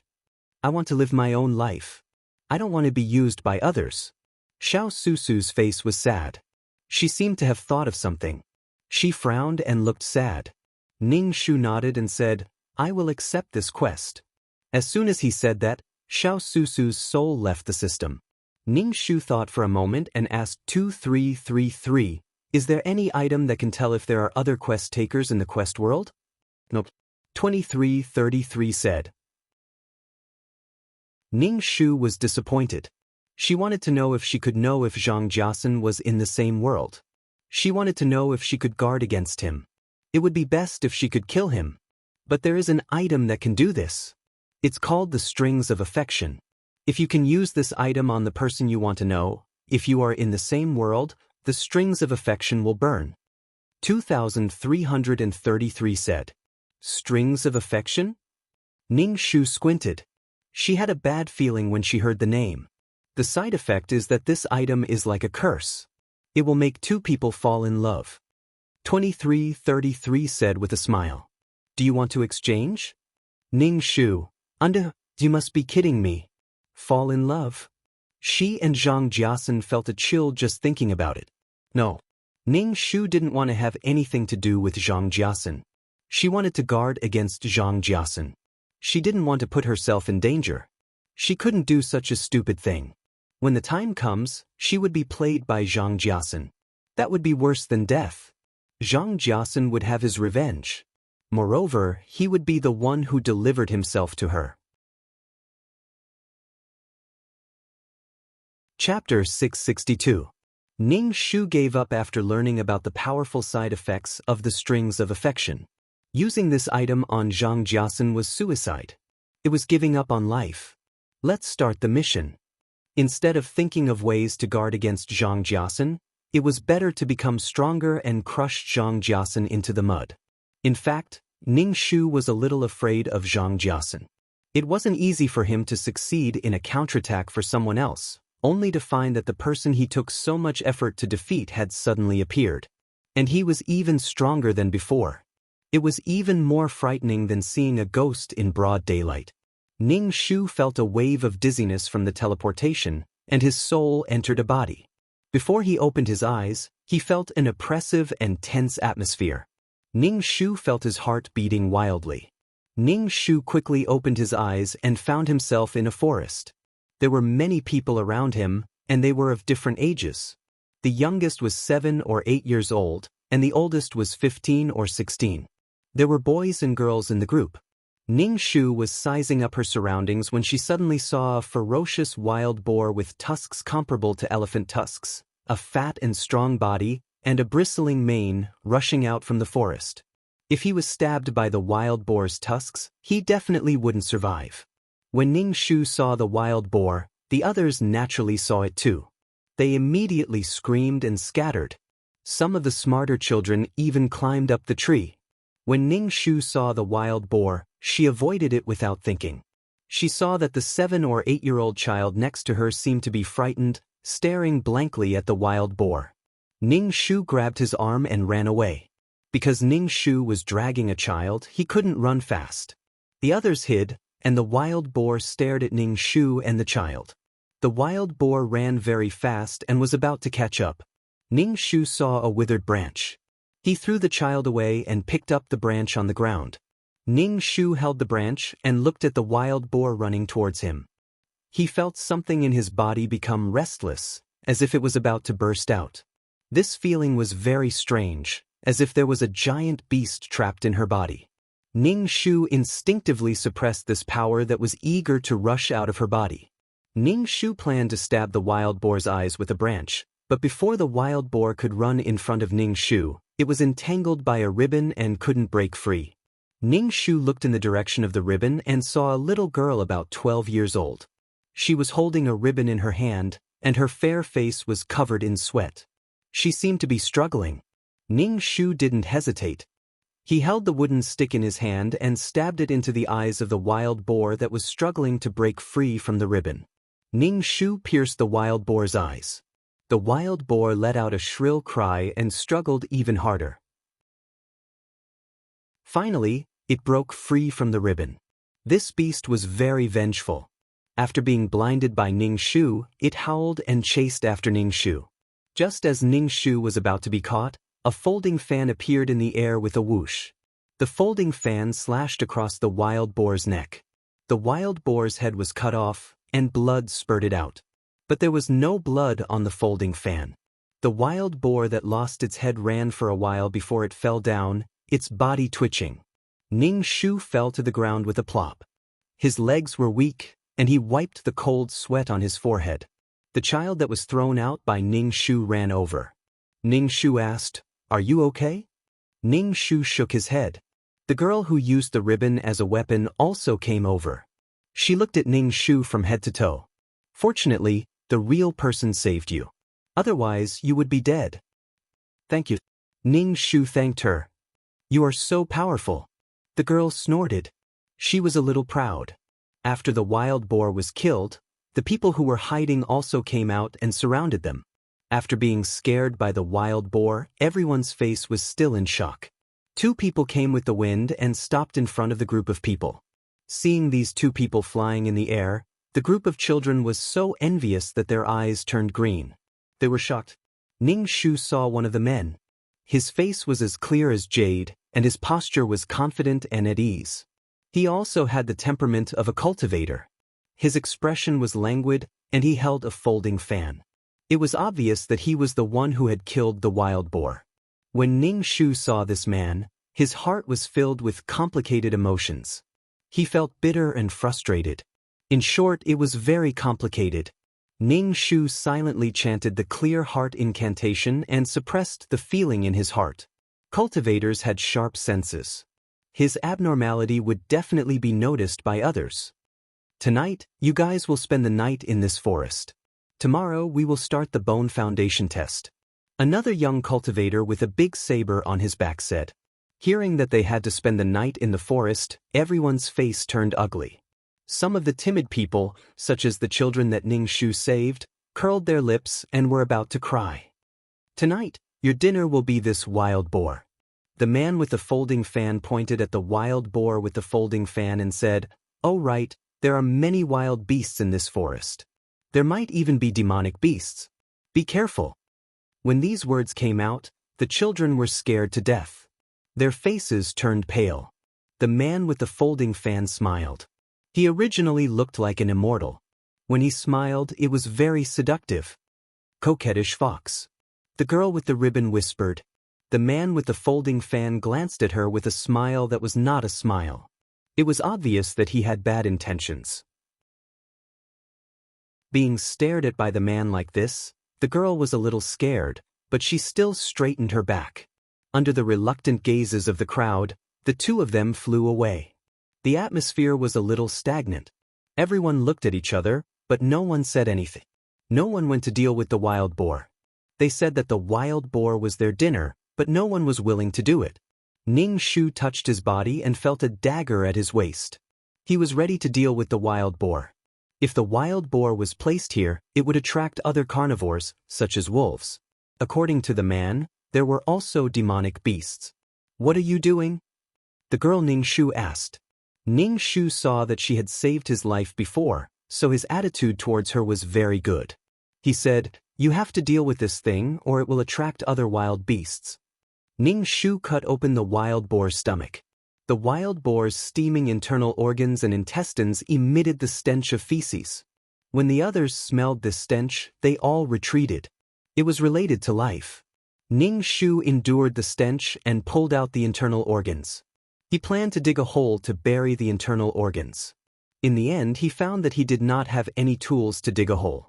Everyone, help dig a hole to bury this thing. Also, cover the blood on the ground with soil. Ning Shu and the others said. Everyone hesitated for a moment. Some took out knives and some took stones to dig a hole. After working for a while, they dug a hole. Throw the wild boar down with it. How can we eat this thing? It's smelly and hairy. Who wants to eat this thing? That coquettish fox did it on purpose. The girl with the ribbon as a weapon, Ning Shu, said. Chapter 663. When Ning Shu heard that the girl was going to throw the boar away, she asked in surprise, "What are we going to eat if we throw it away? We all have dry food, so we don't need to eat this kind of thing." Ning Shu was speechless. That man said that the wild boar was his dinner, and she really believed him. Who the hell would believe you? She worked hard to cut open the boar's stomach and made it stinky. Ning Shu was also speechless. She endured the stench and dug out the boar's internal organs before the girl said that. Ning Shu was too lazy to work. She grabbed a handful of grass from the ground and wiped the blood off her hands. The whole boar was buried in the pit. After finishing this, everyone leaned against each other. It was almost dark. Some birds in the forest were chirping strangely, making frightening sounds. Especially the mottled shadows of the surrounding trees were very scary. They couldn't help but lean closer to their companions. Some people took out their dry food to eat. Ning Shu touched the bag on her waist and found that there was nothing in it. There was no water in the water bag either. Ning Shu wanted to take out the fasting pills, but then she thought that the two people wouldn't really leave these people behind. They should be nearby watching them. Otherwise, how could they appear in time to kill the boar? A cultivator's divine sense was very strong. Even if she was sneaking around, she would definitely be noticed. Ning Shu didn't dare to take the risk. She was too weak now. Without food, Ning Shu leaned against the tree trunk and closed her eyes to accept the plot. This was a world where humans, demons, and devils existed. Humans cultivated and pursued the great Tao of immortality. Demons were evil and stole the abilities of others to supplement themselves. There were many demons, but they had low spiritual intelligence. The land and the sea were the demons' world. Humans, demons, and devils were the three legs of the tripod. The Tsangming continent was very big. No one knew how big it was. There were many dangerous and unknown places. This was a world full of killing, and the strong were respected. Demons liked to devour the essence of cultivators, but cultivators had to resist in order to survive. The two races had been fighting constantly. As for demons, they were very loose and had no leader. Sometimes, they were given to cultivators as treasures. Human cultivators took out their internal elixirs and removed their bones and tendons. To become food on the plate, the devil race would also hunt down the demonic beasts. The advantage of the demonic beasts was their large numbers, and their weakness was their low intelligence. But conversely, there were also human cultivators who ended up in the bellies of the beasts. If you're strong, you'll live. If you're weak, you'll die. The original owner, Xiao Susu, was a mixed blood child. Her father was a powerful demon while her mother was a human cultivator. Her father captured her mother and raped her. Unexpectedly, she got pregnant and gave birth to Xiao Susu, a mixed blood child. After giving birth to Xiao Susu's mother wanted to commit suicide by self-detonation. However, her father absorbed her profound qi and she aged instantly. In the end, only her skin remained. Xiao Susu grew up in a demon's den. Because she had the blood of a human in her body, she didn't have the talent of a demon. She was reduced to a pitiful existence and was often bullied. When she was 15 or 16 years old, Xiao Susu's father had placed a restriction on her body to hide her devil bloodline. She was then allowed to join the Immortal Form sect and steal the sect's divine weapon, the profound Yang sword. This sword was made with the most Yang material in the world. When it was made, it was mixed with the blood of a person with the most Yang body. It was especially harmful to demons. Xiao Susu's father was very powerful in the demon race. He had always carried out the idea of raising humans into human slaves. At that time, he kept Xiao Susu as his daughter because he wanted to steal the divine weapon. Xiao Susu successfully sneaked into the immortal form sect and became Qing Huajun's disciple. Who was this Qing Huajun? He was the man who was holding the folding fan just now. He was the youngest spirit severing expert in the cultivation world. His talent was top-notch. Moreover, this person had a lazy personality. He had a feeling of wanting to see the world in chaos. He was neither good nor evil. After Xiao Susu became this person's disciple, facing this celestial master, she started to have some thoughts after a long time. However, Qing Huajun doted on Yuling Air, who also became his disciple. Yuling Air was a little girl who used a ribbon as a weapon. Yuling Air was a princess of a country in the secular world. Because she had dual spiritual roots, she was sent to the cultivation world by the royal family. This little girl was a little arrogant like a princess. However, her personality was very simple. She was straightforward and said whatever she wanted to say. She was often played around by her master, who was like a fox. Xiao Susu had low self-esteem and was very quiet. She was also very respectful to her master. She was not as rude as Yuling Air, but her presence was much lower than Yuling Air's. Compared to staying in the demon race's territory, Xiao Susu preferred to stay in the immortal form sect. Her master would guide her cultivation. Being able to see Qing Huajun filled her heart with sweetness. Because of this, Xiao Susu endured the pain of the restriction. Not only could this restriction hide Xiao Susu's demon bloodline, it would also activate after a period of time. When activated, it would be like thousands of ants biting a bone. Her father, who was far away in the demon race's territory, could even kill Xiao Susu with a single thought. However, when the restriction activated once, Xiao Susu was found to have demon qi in her body. The human race hated the demon race to the core. They would kill any demon they met. The demon race not only wanted the essence of cultivators, but also the essence of ordinary people. The hatred between the two races was irreconcilable. The immortal form sect naturally wanted to kill Xiao Susu. However, Qing Huajun resisted the pressure and saved Xiao Susu. Xiao Susu was touched that Qing Huajun saved her. She honestly told him the reason why she came to the immortal form sect. Qing Huajun said that the human race could not keep Xiao Susu. He even gave Xiao Susu the profound Yang sword. Xiao Susu took the profound Yang sword back to the demon race with tears in her eyes and gave it to her father. Just as Xiao Susu's father took the profound Yang sword, the profound Yang sword suddenly exploded. This little bit of attack power was nothing to Xiao Susu's father. However, the blood-devouring insect hidden in the profound Yang sword took the opportunity to drill into his heart. Qing Huajun was a person who did whatever he wanted. He did not care about what the righteous sects were particular about. As long as it was effective, he would try it. Thus, he used Xiao Susu to sneak attack Xiao Susu's father. This method was obviously effective. The demon race's cultivation relied on blood essence. The blood-devouring insect drilled into his heart and devoured his blood essence, causing his strength to deteriorate. Xiao Susu's father was so angry that he directly sucked Xiao Susu dry. The demon race did not have any kinship. They only had strength. Strength was everything. Xiao Susu was born in a daze. Because of her bloodline, she was not allowed to exist in this world. The human race could not tolerate her, and the demon race would not care about a bastard who did not even have the talent of the demon race. And her respected master also used her. Being treated like this by the person she loved, Xiao Susu was very painful. It was even more painful than being sucked dry by her father. Qing Huajun gave her a little bit of warmth, which warmed Xiao Susu's heart. However, he cruelly took back this warmth. Xiao Susu was at a loss. She did not know what her life was. The reason why Ning Shu counterattacked was because she wanted to get rid of the pain of her bloodline. The root of Xiao Susu's pain was because she was not strong enough.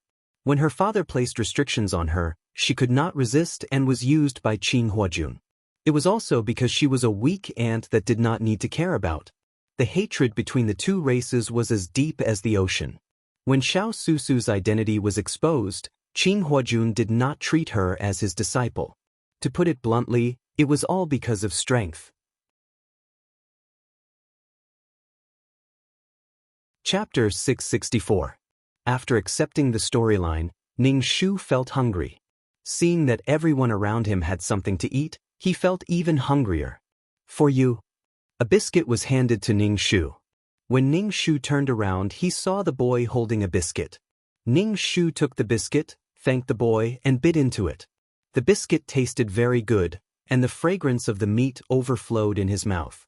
It's delicious, right? My mother made it for me. The boy approached Ning Shu. I'm Chiu Mu. What about you? Right, thank you for saving me. It's fine. Ning Shu looked at Chiu Mu. You're so young. Would your family trust you to come? Of course not. But my father said that I'm talented, and it's better for me to come to the immortal transformation sect as soon as possible. Chiu Mu looked indignant. If I knew it was so dangerous, I wouldn't have come. How talented are you? Ning Shu asked. My father tested me. I have the metal spirit root with the strongest attack power. Moreover, I have a single spirit root. Chiu Mu raised his chin slightly, looking proud. The less spirit roots one had, the more talented they were. Moreover, they cultivated faster than those with multiple spirit roots.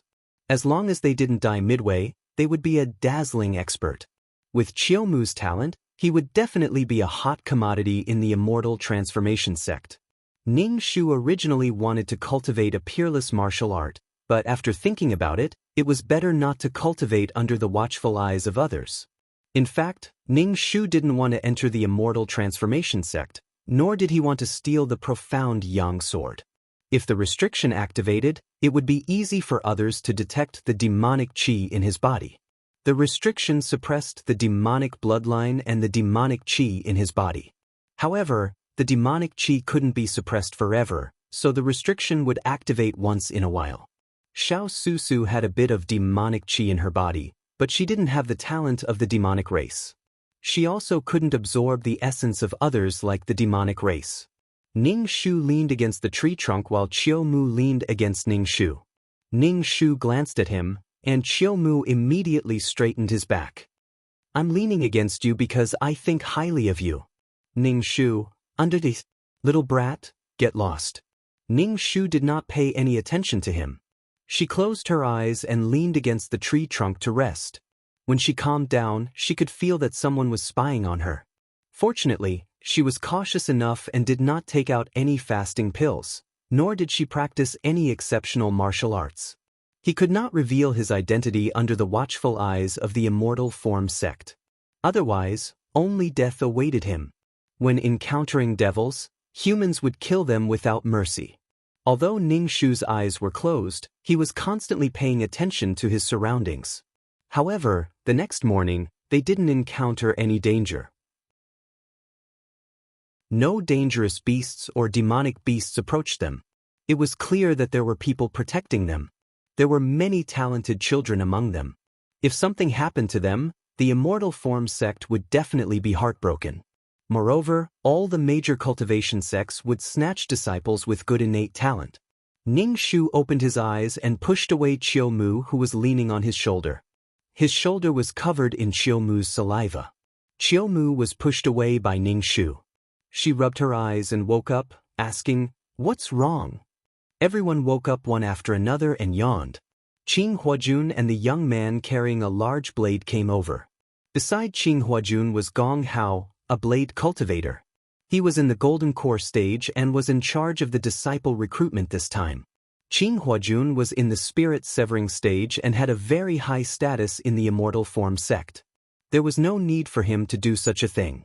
It was because he was too bored that he came here purely to watch the show. Qing Huajun met Yu Ling and began his interesting life of teaching his disciple. Qing Huajun held a folding fan and scanned everyone present. Those who were scanned by him all straightened their backs and looked at Qing Huajun with respect. Qing Huajun's gaze swept past Ning Shu's face and finally stopped on Yu Ling. A faint smile appeared on his face. Yu Ling immediately felt that Qing Huajun was up to no good and had a bad premonition. Ning Shu looked at Qing Huajun and Yu Ling from the corner of his eyes. This was the story of the old fox and the little white rabbit. Ning Shu and Yu Ling did not have any conflicts. Even in the storyline, Yu Ling did not hurt Xiao Susu.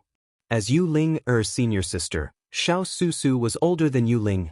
Naturally, she would not purposely cause trouble for Yu Ling. Master doted on Yu Ling and Xiao Susu was jealous. However, Xiao Susu, who was inferior, would not express it. Xiao Susu and Yu Ling minded their own business. Furthermore, Xiao Susu came to the Immortal Form sect with impure intentions. Thus, she did not dare to cause any trouble. Although she felt inferior and resigned, it still could not save her life. Her birth was a sin. Now, let's go to the Immortal Form sect to test your bone structure. Gong Hao said. As soon as Gong Hao finished speaking, a smile appeared on everyone's face. Qing Huajun looked at these excited people and smiled. It was the expression of someone who was watching a show. Yu Ling could not help but pout. Flirtatious fox. Walk from here to the entrance of the Immortal Form sect and climb up 5,000 steps. These are all part of the test. Gong Hao said. Walk over. This place was 5 to 6 miles away from the Immortal Form sect. If it was a cultivator, he would be able to reach it in a breath's time. However, for these people who had not even started cultivating, running 5 to 6 miles was definitely tiring. Moreover, they still had to climb 5,000 steps. Hurry up and run. There will be a reward for the first place. Qing Huajun floated on the tree branch like a god descending to the mortal world. Hearing that there was a reward, these children were all excited and ran in the direction Qing Huajun pointed. With competition, these children ran as fast as they could, not willing to give in. They used all their strength to fight for the reward mentioned by Qing Huajun. Ning Shu looked at the direction Qing Huajun pointed. It was not the direction of the Immortal Form sect at all. Instead, it was the opposite direction. If they discovered it early, it would be fine. If they did not and ran far away, it would be a waste of time. Martial uncle. Gong Hao helplessly shouted at Qing Huajun. Qing Huajun waved his fan without a care. Seeing that there were still a few people who were not moving, he raised his eyebrows. Why are you guys still not running? The reward is pills, precious cultivation techniques, and magic tools. Qing Huajun's voice was very pleasant to the ears, with a strong sense of temptation. TSK, slutty fox. Yu Ling pouted and muttered very softly. Qing Huajun looked at Yu Ling with a smile that was not a smile. He closed his fan and squinted his eyes. Obviously, he was thinking of some interesting ideas. Ning Shu felt that the treatment of the main character was indeed different. Cultivators could see clearly, see the legs of mosquitoes, and hear small things. For example, Qing Huajun would definitely hear Yu Ling's voice. Yu Ling offended Qing Huajun twice, but he did not say anything. Why are you guys not running? Gong Hao asked the remaining people. One of the youths said, I know that the Immortal Form sect is not in that direction. Qing Huajun looked at the youth.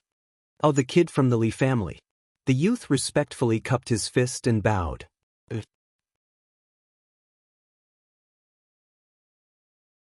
Chapter 665. For those kids who were tricked by Qing Huajun. Qing Huajun was a black-bellied person who only wished for the world to be in chaos. Ning Shu even suspected that Qing Huajun knew the identity of the original owner of the body, but he still accepted the original owner of the body as his disciple. The original owner of the body did not have a good aptitude. She had 3 spiritual roots of earth, wood and fire. Although she could successfully build her foundation, it would be difficult for her to go further. If she had a special opportunity, she might be able to achieve the Jindan realm. The more Ning Shu thought about it, the more he felt that Xiao Susu must have exposed herself long ago and was found out by Qing Huajun. Thinking about this, Ning Shu did not want to go to Immortal Transformation sect anymore. She wanted to leave. But now was definitely not the time. She had already reached this step. If she said that she wanted to leave, it would definitely arouse suspicion. Everyone wanted to be able to cultivate and pursue the Tao of immortality. Not to mention, there was a time bomb in her body. Xiao Susu's father had placed a restriction on her body. With just a thought, she would explode into minced meat. What about you guys? Why aren't you running? Qing Huajun looked at Ning Shu, Qiu Mu, and Yu Ling. I still need this woman to protect me. Qiu Mu approached Ning Shu and said, Ning Shu, what the fuck? Who wants to protect you? You're a man and you need a woman to protect you. Shame on you. I don't believe you. Yu Ling pouted. Ning Shu said, I'm hungry. I didn't eat breakfast. My legs are weak. Qing Huajun curled his lips and did not say anything. Are you hungry? I'll give you some biscuits. Qiu Mu took out a meat biscuit from the bag. Ning Shu took it and started eating. Later, they still had to walk to the entrance of Immortal Transformation Sect and climb the stairs. Qiu Mu saw that Ning Shu was enjoying the biscuits and also ate a biscuit. The others also took out their biscuits to eat. It was just that the poor kids who were tricked by Qing Huajun did not eat anything and had to do intense exercise. After Ning Shu finished eating the biscuit, he asked Qiu Mu for another one. Qiu Mu gave Ning Shu one and muttered, Why did you eat so much? My mother made this biscuit for me. Qiu Mu was dressed in luxurious clothes, and it was obvious that he was the young master of a great clan. Previously, Ning Shu had helped him out in passing, and now he was relying on Ning Shu. If you want me to protect you, you should at least give me some compensation. Isn't your life worth 2 pieces of bread? Ning Shu said. Autumn Wood narrowed his eyes. People say that one shouldn't ask for anything in return for a favor. You're taking advantage of this favor to get something in return. This child, Ning Shu, had eaten and sat on the ground to rest. He still had to run a marathon later. People ran back one after another. When they ran back, they sat down on the ground. Their faces were pale and they were panting heavily. Ning Shu felt tired just by looking at it. Gong Hao, go and see if there's anyone who hasn't returned yet. Qing Huajun said to Gong Hao. Gong Hao cupped his hands and went to find the people who ran away. After a while, Gong Hao came back with one person in each hand. Spiritual Master, why did you lie to us? One person stood out and asked. Qing Huajun raised his eyebrows, and his eyes were filled with contempt. So what if I lied to you? Is the path to immortality really that easy to pursue? This world is very dangerous, and there are endless monsters. There are also demons who see humans as food. There are also those of the same race with evil hearts. You believe me just because I said something? Those demons who are good at bewitching people. If they say something, you will obediently send yourself into their mouths. Qing Huajun's expression was arrogant and disdainful. His words made the indignant expressions on the faces of those who were deceived disappear, and they were all ashamed. Start running now. Run to the front of the Black Heaven sect. Qing Huajun said coldly. At this moment, his body was surging with the aura of an expert, making it difficult for people to breathe. Run in this direction. Gong Hao pointed in a direction. Some of the people who were deceived were skeptical. Seeing that the others were running, they hurriedly followed. They felt very bitter, and their stomachs were empty. They had not rested enough and had to start running again. Woman, if I can't run anymore later, you have to carry me. Qiu Mu said Ning Shu. Ning Shu's face darkened, and he kicked Qiu Mu's butt. I'm not your servant. Qiu Mu glared at Ning Shu. You are so violent. I thought you were okay before, and wanted you to be my wife in the future. Now I don't want you. Ning Shu, fuck off.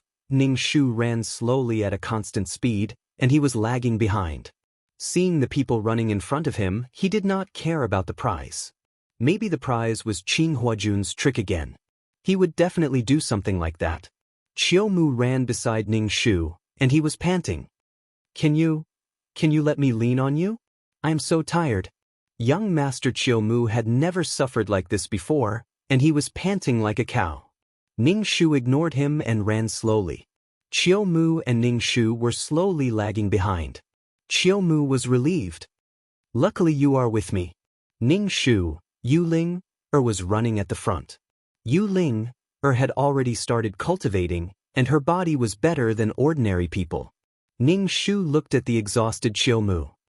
You are so talented, why haven't you started cultivating? My father is so tired. Don't talk to me. Qiu Mu looked at Ning Shu.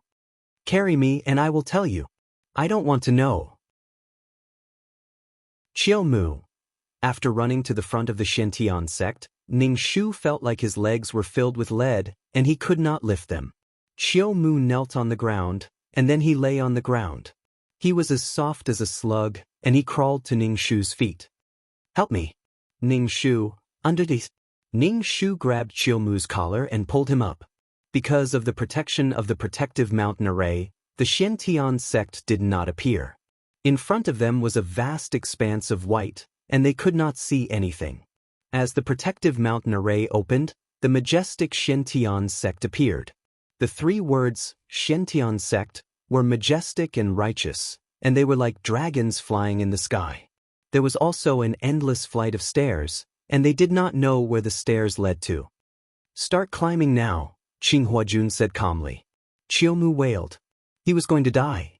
Ning Shu stepped on the stairs, and the surrounding scenery was suddenly surrounded by a thick fog. She could only see the stairs, and she was the only one on the stairs. She could not see anyone else at all. Ning Shu guessed that this should be a Dharma artifact. Ning Shu slowly climbed up the stairs. At first, she did not feel it, but the higher she went, the heavier the pressure became. It was very uncomfortable, and it felt like her lungs were about to explode. Ning Shu could only climb 1 step after a long time.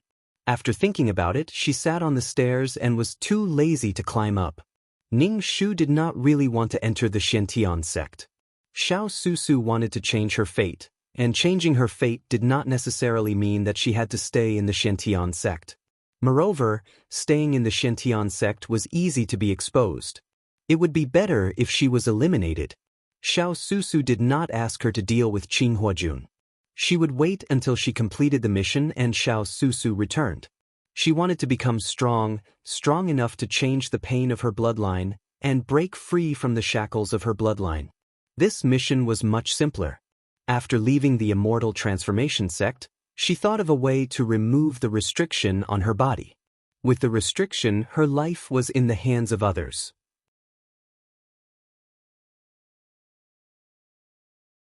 Chapter 666.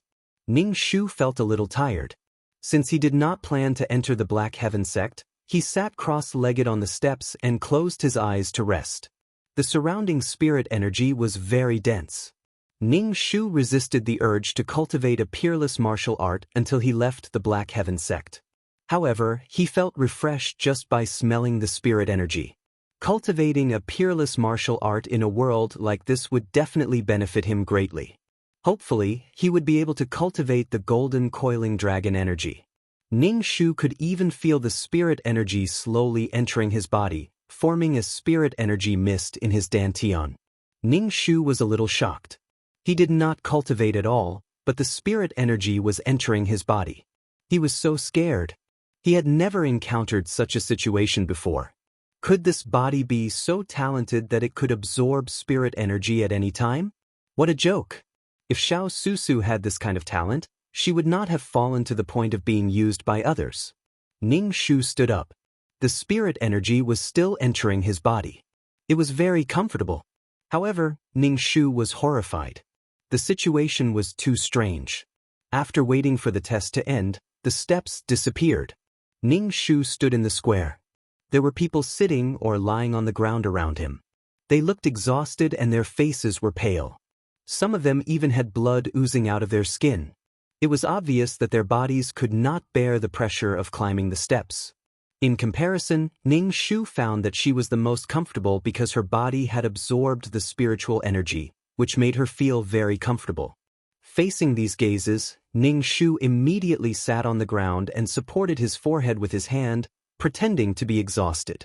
Next was the test for spirit roots. An immortal form sect disciple brought out a black stone.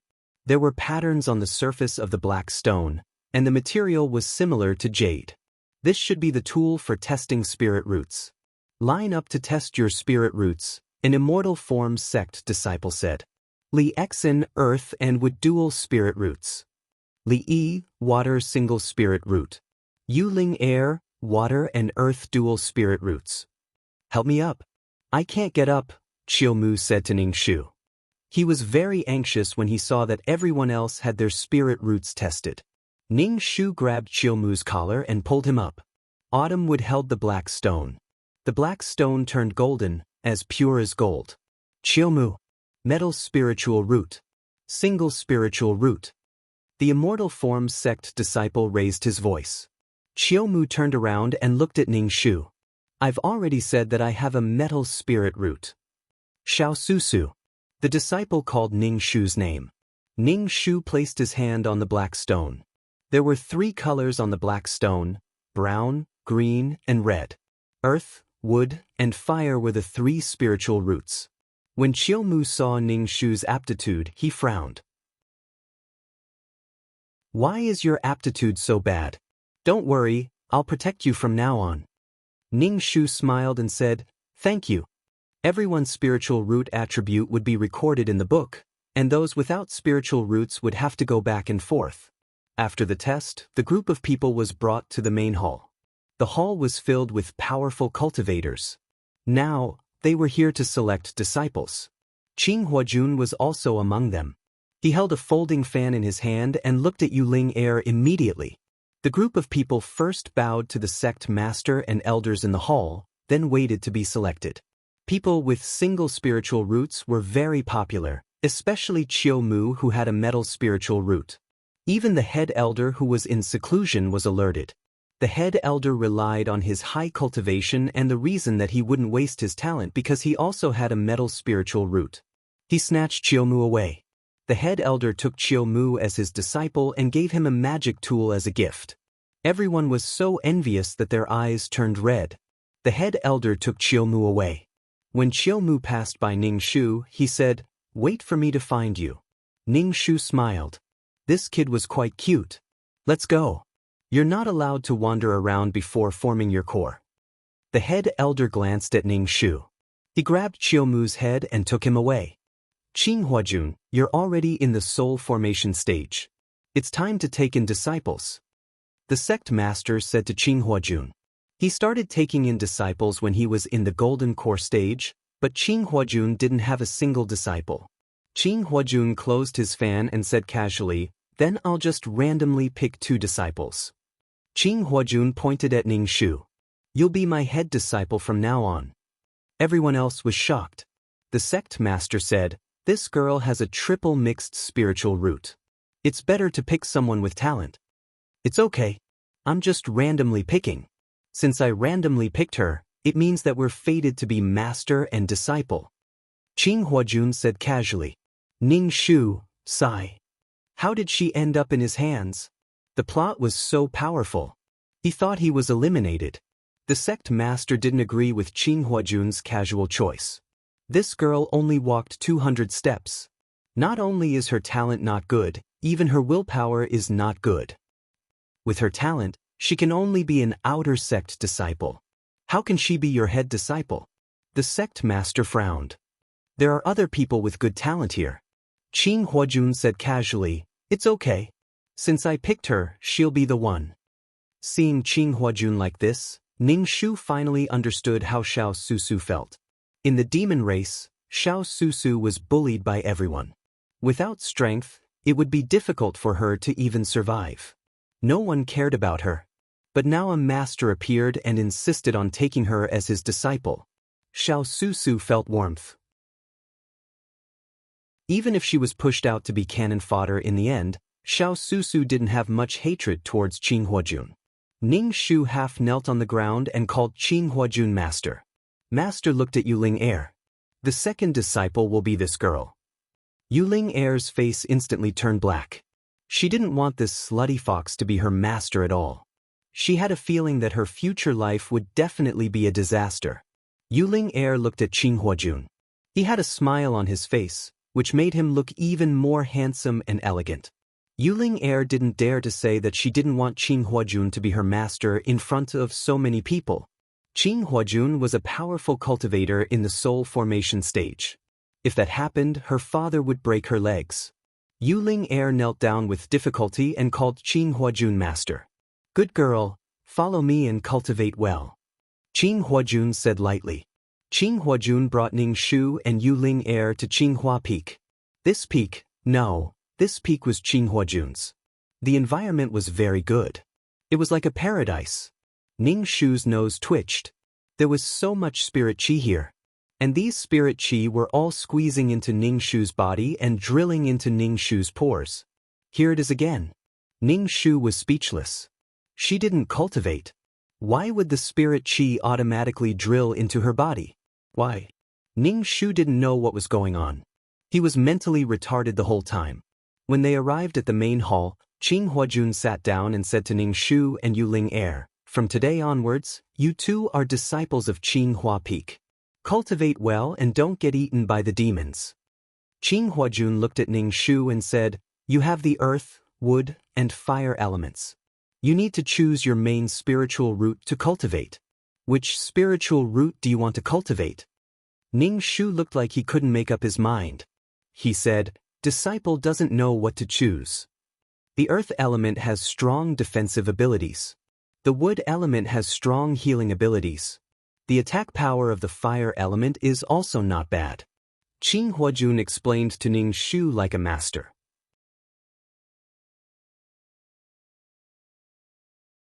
Chapter 667. Ning Shu pondered in her heart. In this world, she could cultivate peerless martial arts. Peerless martial arts would give her immense strength, and her close combat ability would be greatly enhanced. Furthermore, she could release her chi to attack people. Then what she needed was the defensive ability of the earth element. Ning Shu said to Qing Huajun, "Disciple chooses earth element as my major." Qing Huajun nodded and gave Ning Shu a jade scroll.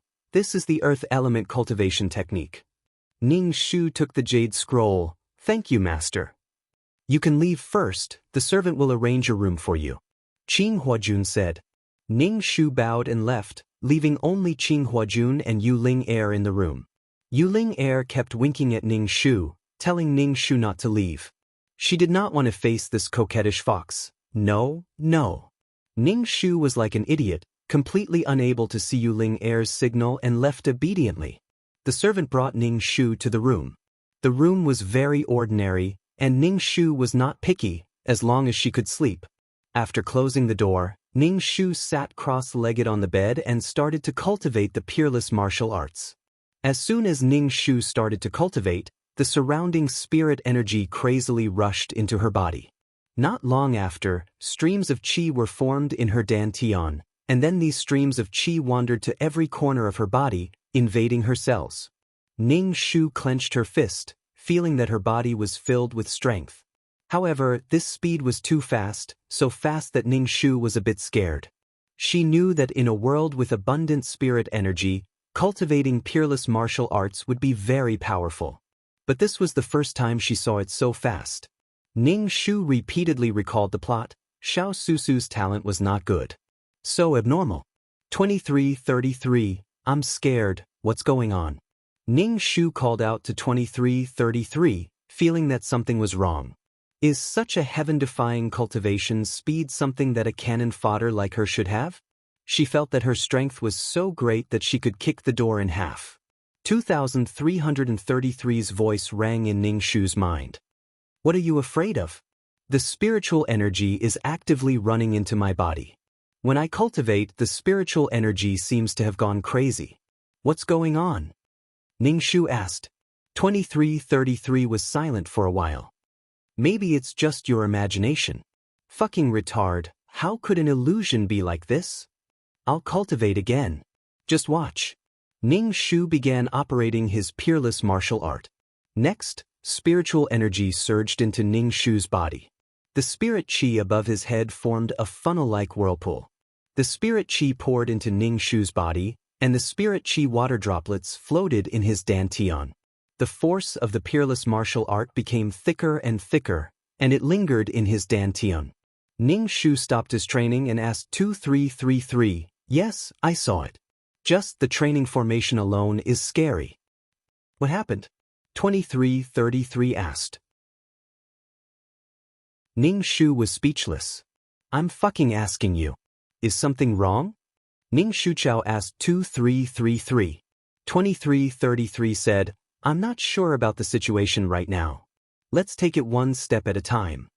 Ning Shu stared blankly at him, speechless. His heart was tired. Ning Shu felt that it was because he had been cultivating his peerless martial art for so long that he could cultivate so fast. He took out the earth-type cultivation technique that Qing Huajun gave him.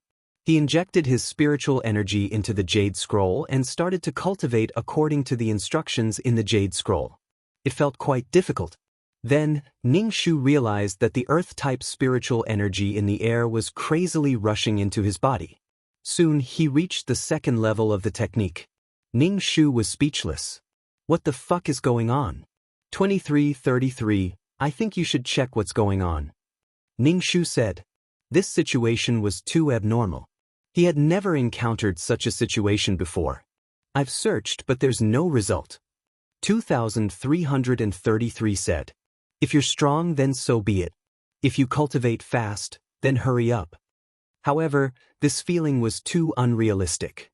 The key was that Xiao Susu wasn't in such a situation. Xiao Susu was a poor person who was stuck in the middle of the human demons and had no place to stand. If Xiao Susu's cultivation speed was like a rocket, she wouldn't be able to help Xiao Susu turn the tide. In short, something wasn't right. There was a conspiracy. Ning Shu stopped cultivating. He opened the door and walked around. He looked at the elegant flowers around him. There was a fragrance in the breeze. He didn't walk far before he met Yu Ling. Yu Linger's face was red and she looked angry. When Yu Ling saw Ning Shu, she shouted, "Senior sister. What's wrong with you?" Ning Shu had a smile on his face. In Ning Shu's eyes, Yu Ling was still a little girl. She looked like she was 11 or 12 years old and her chest had just started to develop. However, Qing Huajun liked this child. There were so many female cultivators in the Immortal Form sect who wanted to become Dao companions with the peerless Qing Huajun. Master told me to water the flowers and weed the grass every day. Yu Ling felt that Qing Huajun did it on purpose. She was a princess, why did she have to do such things? Before Ning Shu could say anything, Qing Huajun's voice sounded in his ear. You should be punished for speaking ill of Master behind his back. Yu Ling heard it too. Her face turned green. If it wasn't for the fact that she couldn't beat Qing Huajun, she would have fought him. Seeing Yu Ling like this, she didn't know how she offended Qing Huajun. Yu Ling come to the main hall. Qing Huajun said. Yu Ling walked towards the main hall dejectedly. Anyway, Qing Huajun found pleasure in torturing Yu Ling. The Qing Huajun who didn't touch the mortal world asked Yu Ling to cook for him. He asked Yu Ling to cook for him. "It's so dirty." He ordered Yu Ling around, but he taught her cultivation step by step. He even used his fan to hit Yu Linger's head and said that she was stupid.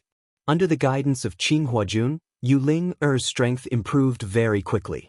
She had completely forgotten about Ning Shu, and only occasionally asked about Ning Shu's cultivation progress. Other times, she rarely asked about it. Yu Ling cried to Ning Shu. Why did Master only torture her and not him? Why was there such a difference in treatment? Ning Shu didn't know what to say. He only treated her as his disciple. Qing Huajun rarely let Yu Ling stay together. As long as the two of them stayed together for a long time, Qing Huajun would use all kinds of reasons to send Yu Ling away. Ning Shu saw this and felt that Qing Huajun knew his identity. Yu Linger's cultivation speed was very fast, but Ning Shu was very afraid of his own cultivation speed. As long as she cultivated, spirit energy would rush into her body. It was as if she was rushing to be reincarnated. There was already a dragon of spirit energy in her dantian. The spirit energy formed by the peerless martial arts turned into a dragon and swam around in her dantian. When the peerless martial arts were cultivated to the extreme, the spirit energy would turn into a golden dragon. This situation had only happened once. It was when she became Wei Liangyue. Because of the spirit marrow crystal, the spirit energy turned into a golden dragon.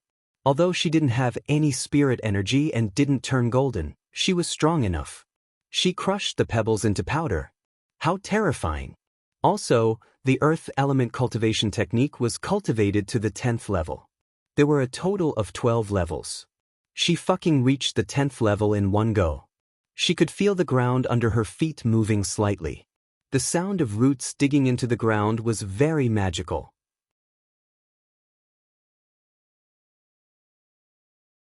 Chapter 668. Ning Shu didn't follow the steps of cultivation. She didn't follow the steps of foundation establishment, Jindan, Yuanying, and soul formation. Ning Shu realized that peerless martial arts were actually more powerful than any other cultivation method. His dantian could contain a lot of qi, and these qi would slowly grow and form a golden dragon. And this qi dragon seemed to be alive, as if it had its own consciousness. Ning Shu really wanted to release her qi gene. She wanted to see how powerful her qi gene would be if she released it. But the entire Qinghua Peak was under Qinghuajun's watch, so Ning Shu didn't dare to take the risk. But why was her cultivation speed so fast? There was still no explanation for this. Ning Shu wanted to cry every time he cultivated. Why did this happen? Was there a bug in this world? Ning Shu would stay in his room when he had nothing to do and rarely went to Qinghuajun. Ning Shu felt that he couldn't beat Qinghuajun with his current strength. And Qinghuajun was also favored by the heavens, so his cultivation speed would only be fast. Ning Shu could only work hard on his cultivation. Fairy Xiao, Qinghuajun asked you to go to the main hall. The little boy stood in front of Ning Shu's door and said. Ning Shu's heart skipped a beat. He had a bad feeling about this. He tidied up his clothes and opened the door. Ning Shu arrived at the main hall and saw Qinghuajun knocking Yuling Air's head with his fan.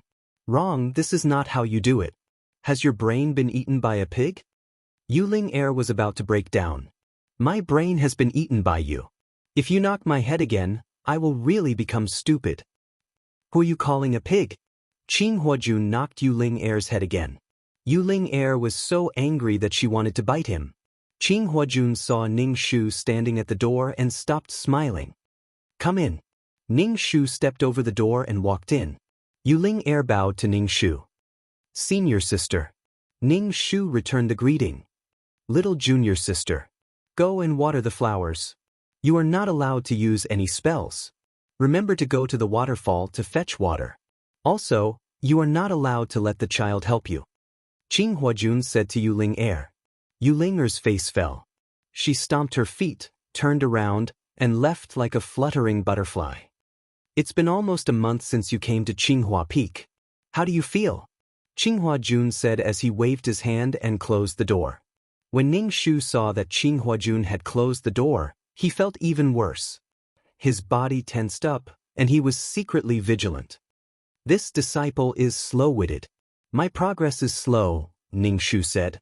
Heh. Qinghuajun chuckled. Out of the two disciples, you've improved the most. The amount of spirit qi in your room has already caught up to me, a demigod. Ning Shu frowned. He was indeed under Qinghuajun's surveillance. Every move was under Qinghuajun's nose. Qinghuajun poured a cup of spiritual tea.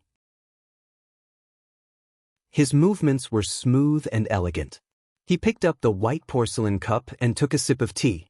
A tense atmosphere condensed in the air. Ning Shu's back was covered in sweat. It seemed that Qinghuajun was going to lay all his cards on the table. Qinghuajun put down the porcelain cup and said indifferently, Since you are my disciple, we can be considered as master and disciple. What is your purpose in coming to the immortal transformation sect? Ning Shu secretly circulated the energy in his dantian. When he heard Qinghuajun's words, he pursed his lips and didn't say anything. Qinghuajun stood up. Ning Shu walked over. His footsteps were slow, but Ning Shu felt as if a mountain was slowly pressing down on him. Ning Shu couldn't help but take a few steps back. Qinghuajun looked at Ning Shu. What is the purpose of the demon race coming to my immortal transformation sect? Qinghuajun extended his hand and released a stream of spirit qi to control Ning Shu. Ning Shu released a stream of spirit qi that was circulated to his fingertips. A dragon-shaped stream of spirit qi roared silently and rushed towards Qinghuajun. When Qinghuajun saw this attack, he was stunned for a moment. He frowned and formed hand seals to attack the stream of spirit qi. The dragon-shaped stream of spirit qi seemed to have its own consciousness. It attacked Qinghuajun and at the same time dodged his attacks. But after a few moves, it was scattered by Qinghuajun.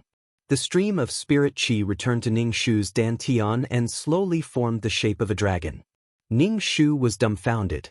He didn't think that the spirit chi released from a peerless martial art would have such a strong attacking power. The stream of spirit chi wasn't golden in color. If it was a golden coiling dragon, wouldn't its defensive power be even stronger? Qing Huajun looked at Ning Shu. What cultivation technique are you cultivating? The folding fan in Qing Huajun's hand spun and transformed into 18 cold swords. Moreover, these swords were constantly splitting apart and densely packed together. The tip of the swords pointed towards Ning Shu. Ning Shu felt that if he moved, he would be stabbed into meat paste. Beads of cold sweat dripped down from his forehead. Qing Huajun walked over and pressed his jade-white hand on Ning Shu's head.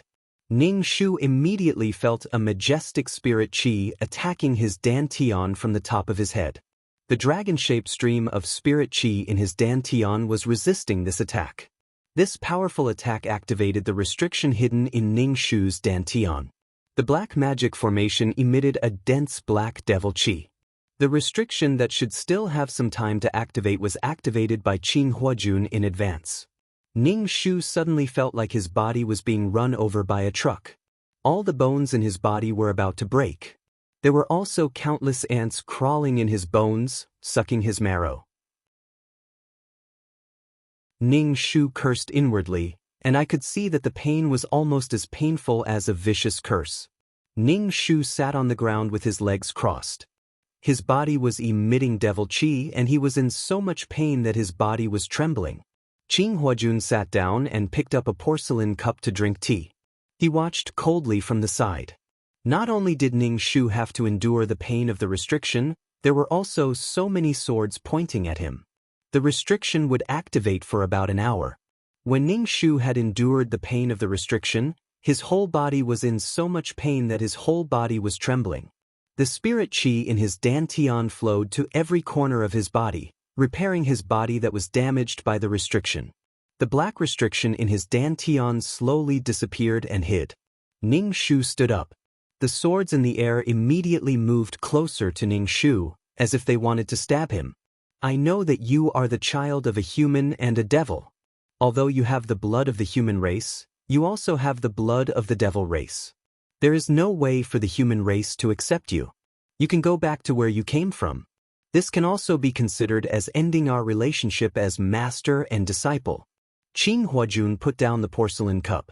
Ning Shu did not believe a single word that he said after activating the restriction in her body. It was exactly the same as what Xiao Susu said. She had to leave the immortal transformation sect. Under Qing Huajun's eyes, she could not do anything, let alone counterattack. Furthermore, there were some powerful old monsters in the immortal transformation sect. Ning Shu said, "My goal is the profound Yang sword. Once I take the profound Yang sword back, the devil race will release the restriction for me." Qing Huajun raised his eyebrows. "You can believe the words of the devil race. But I have no choice." Ning Shu said. Qing Huajun tapped the table with his finger. "I can give you the profound Yang sword." Ning Shu, I knew you would give me a fake.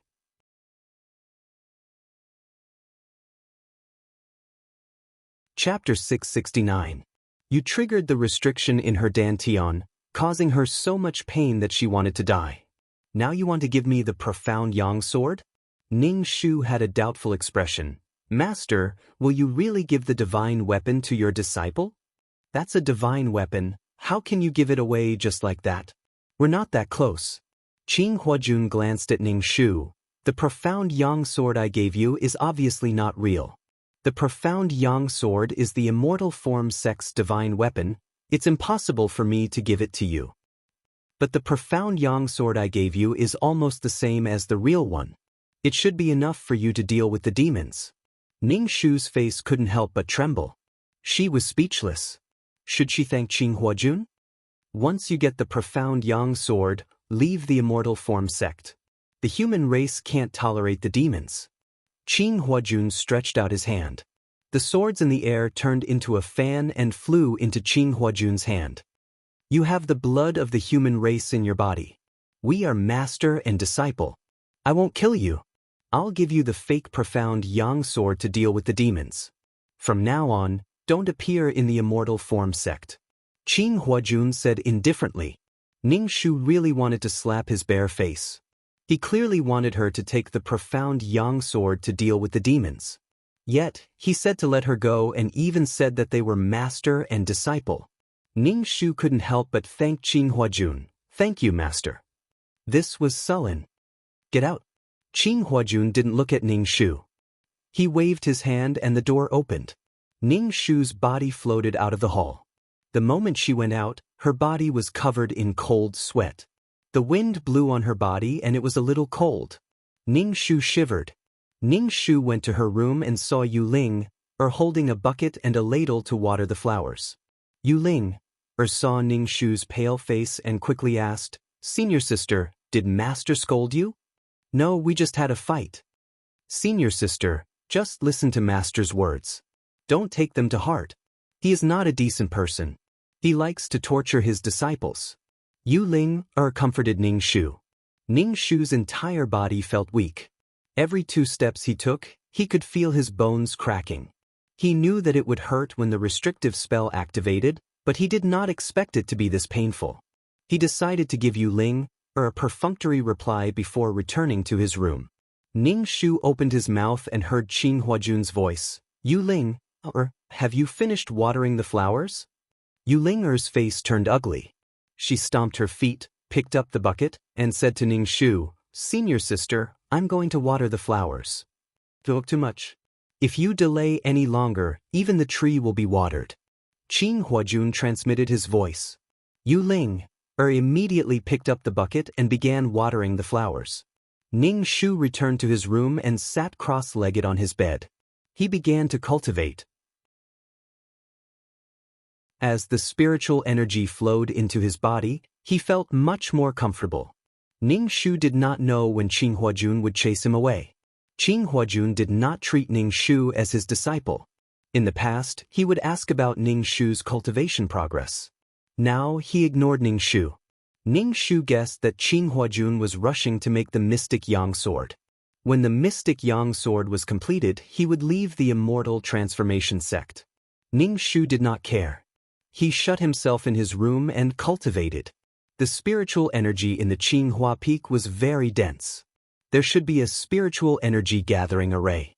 Once he left the Qinghua Peak, he would not be able to find such a good cultivation environment. Ning Shu really wanted to absorb all the spiritual energy into his stomach. He did not want to leave any for Qin Huajun. Half a month later, the child came to find Ning Shu. "Fairy Xiao, the immortal wants you to go." Ning Shu tidied her clothes. She knew it was time to leave. She was not afraid of leaving the immortal transformation sect. She was only afraid that Qin Huajun would detain her in the Qinghua Peak. Once she left the immortal transformation sect, she would be free. When she arrived at the main hall, Ning Shu first bowed to Qin Huajun. Yu Ling, who was standing at the side, bowed to Ning Shu, "Senior sister." When Ning Shu saw Yu Ling, she was stunned. She hadn't seen Yu Ling for half a month, and she felt that Yu Ling had grown a lot taller. She was wearing a light green dress, and standing there, she looked very beautiful. Ning Shu returned the greeting, "Little junior sister." Qin Huajun took out a storage bag and gave it to Ning Shu. "The things you want are inside. Take care." Ning Shu caught the storage bag. It was not bad. He got a storage space for free. Qin Huajun was probably afraid that the sword on his back would be stolen by others. She was quite thoughtful. Ning Shu pursed his lips. "Thank you, master." Yu Ling was a bit confused. Seeing the storage space in Ning Shu's hand, she pouted and said, "Master is biased. You only gave a storage space for senior sister and not for me." Qin Huajun rolled her eyes at Yu Ling. A bracelet appeared in her hand. The bracelet had complicated patterns and looked very delicate. It looked like it was made of silver. "This is your storage space," Qin Huajun said. Yu Ling happily took the bracelet. She looked at it over and over again. When she wore it on her wrist, it made her slender wrist look even better. "This needs to be refined. It's not yours just to wear it." Qin Huajun saw that Yu Ling liked the bracelet. She smiled. "Why are you so stupid?" Ning Shu looked at his ragged bag and then looked at Yu Ling's bracelet. He really wanted to throw this bag at Qin Huajun's face. There would be no harm if there was no comparison. Alright, it's good to get a storage space for free. It's better if it's old. It won't attract attention. Ning Shu hung the storage space bag on his waist and bowed to Qing Huajun. Disciple thanks Master. I will definitely repay Master in the future. Qing Huajun didn't care. She just nodded with an indifferent expression. Ning Shu said, Disciple will leave now. Senior sister, where are you going? Yu Ling asked curiously. Qing Huajun coughed. I asked her to do something. I see. Yu Ling said to Ning Shu, Senior sister, be careful. Come back soon. Ning Shu said, Thank you. It's time to cultivate. What are you doing here? Qing Huajun sent Yu Ling away. Yu Ling curled her lips and said, Disciple will leave now. She didn't know what her master wanted to say to her senior sister. Yu Ling felt that the atmosphere between her master and her senior sister was very strange. She walked very slowly. She wanted to know what the two wanted. Qing Huajun waved her hand and sent Yu Ling out. She then closed the door. Yu Ling stood at the door. She felt a bit uncomfortable. What did she want to do? Why did she have to close the door? Ning Shu looked on silently. Qing Huajun really doted on Yu Ling. She left all the good things for Yu Ling. She was very considerate of Yu Ling. Yu Ling was a dual spirit root holder, but her talent was not outstanding. Qing Huajun spent a lot of effort to find heavenly materials and earthly treasures to refine Yu Ling's bones and marrow, allowing Yu Ling to become a single spirit root holder. But Yu Ling was a person who was slow in love. She always felt that her master liked to tease her. She always found all kinds of things to torture her. When Yu Ling grew up and became stronger, the two of them became Dao companions. The little white rabbit was eaten by the old fox.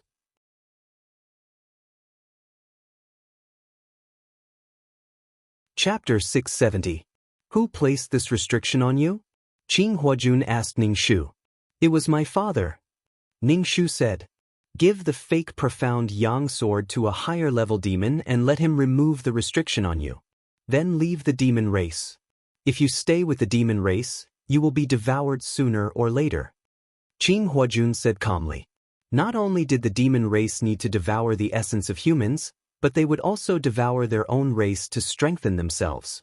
When Ning Shu heard Qing Huajun telling him to choose a higher level demon race, it was obvious that he wanted to plot against a higher level demon race. Ning Shu nodded and said, Disciple will remember.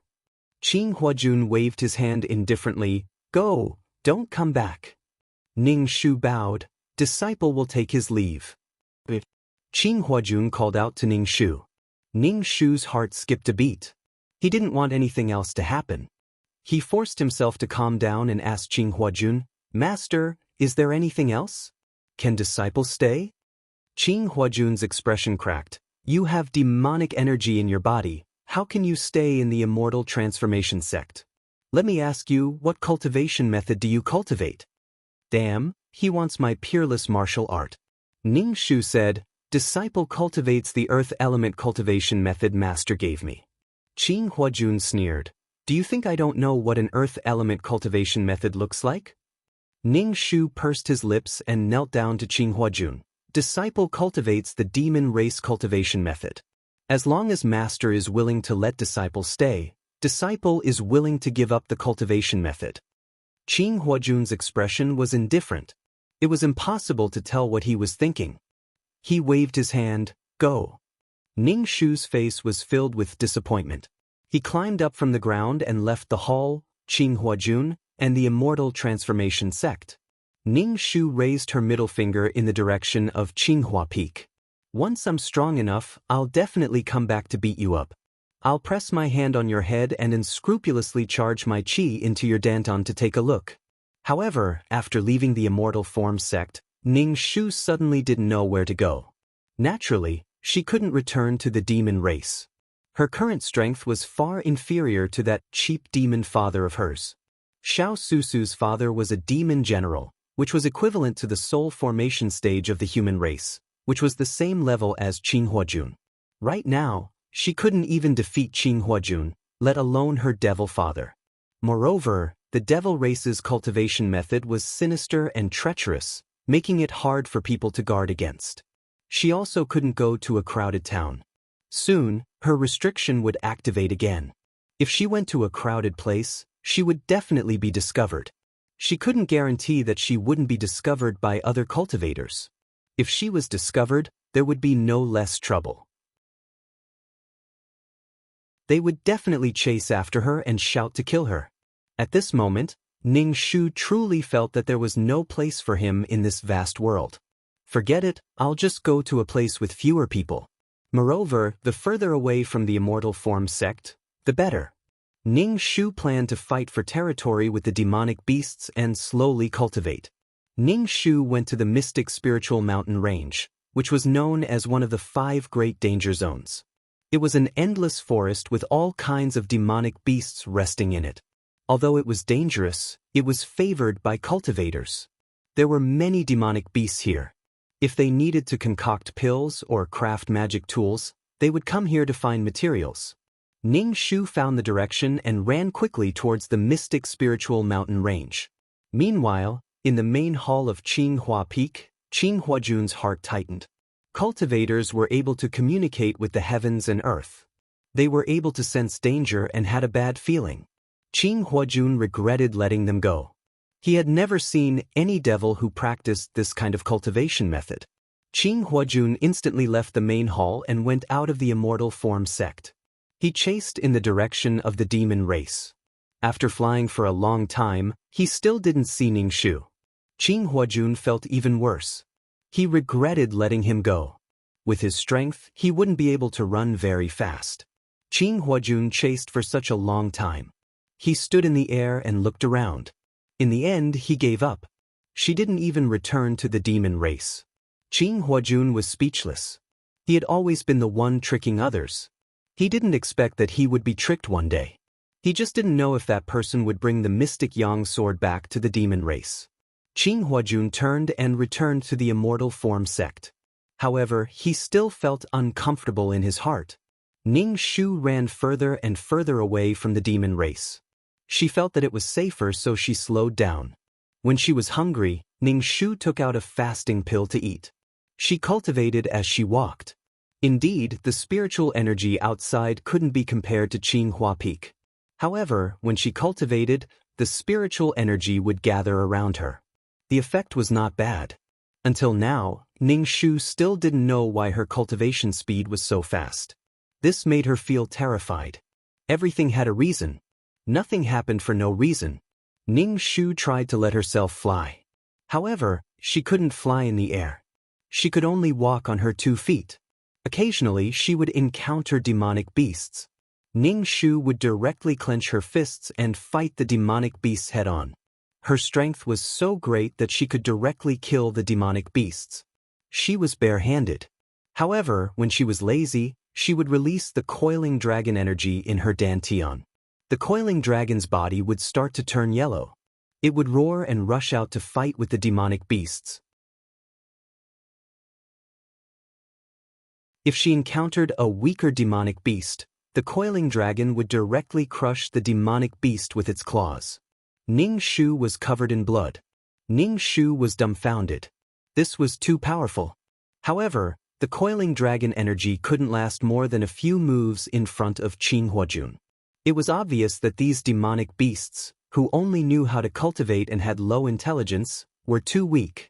Ning Shu would also keep any treasures she encountered. These were all resources.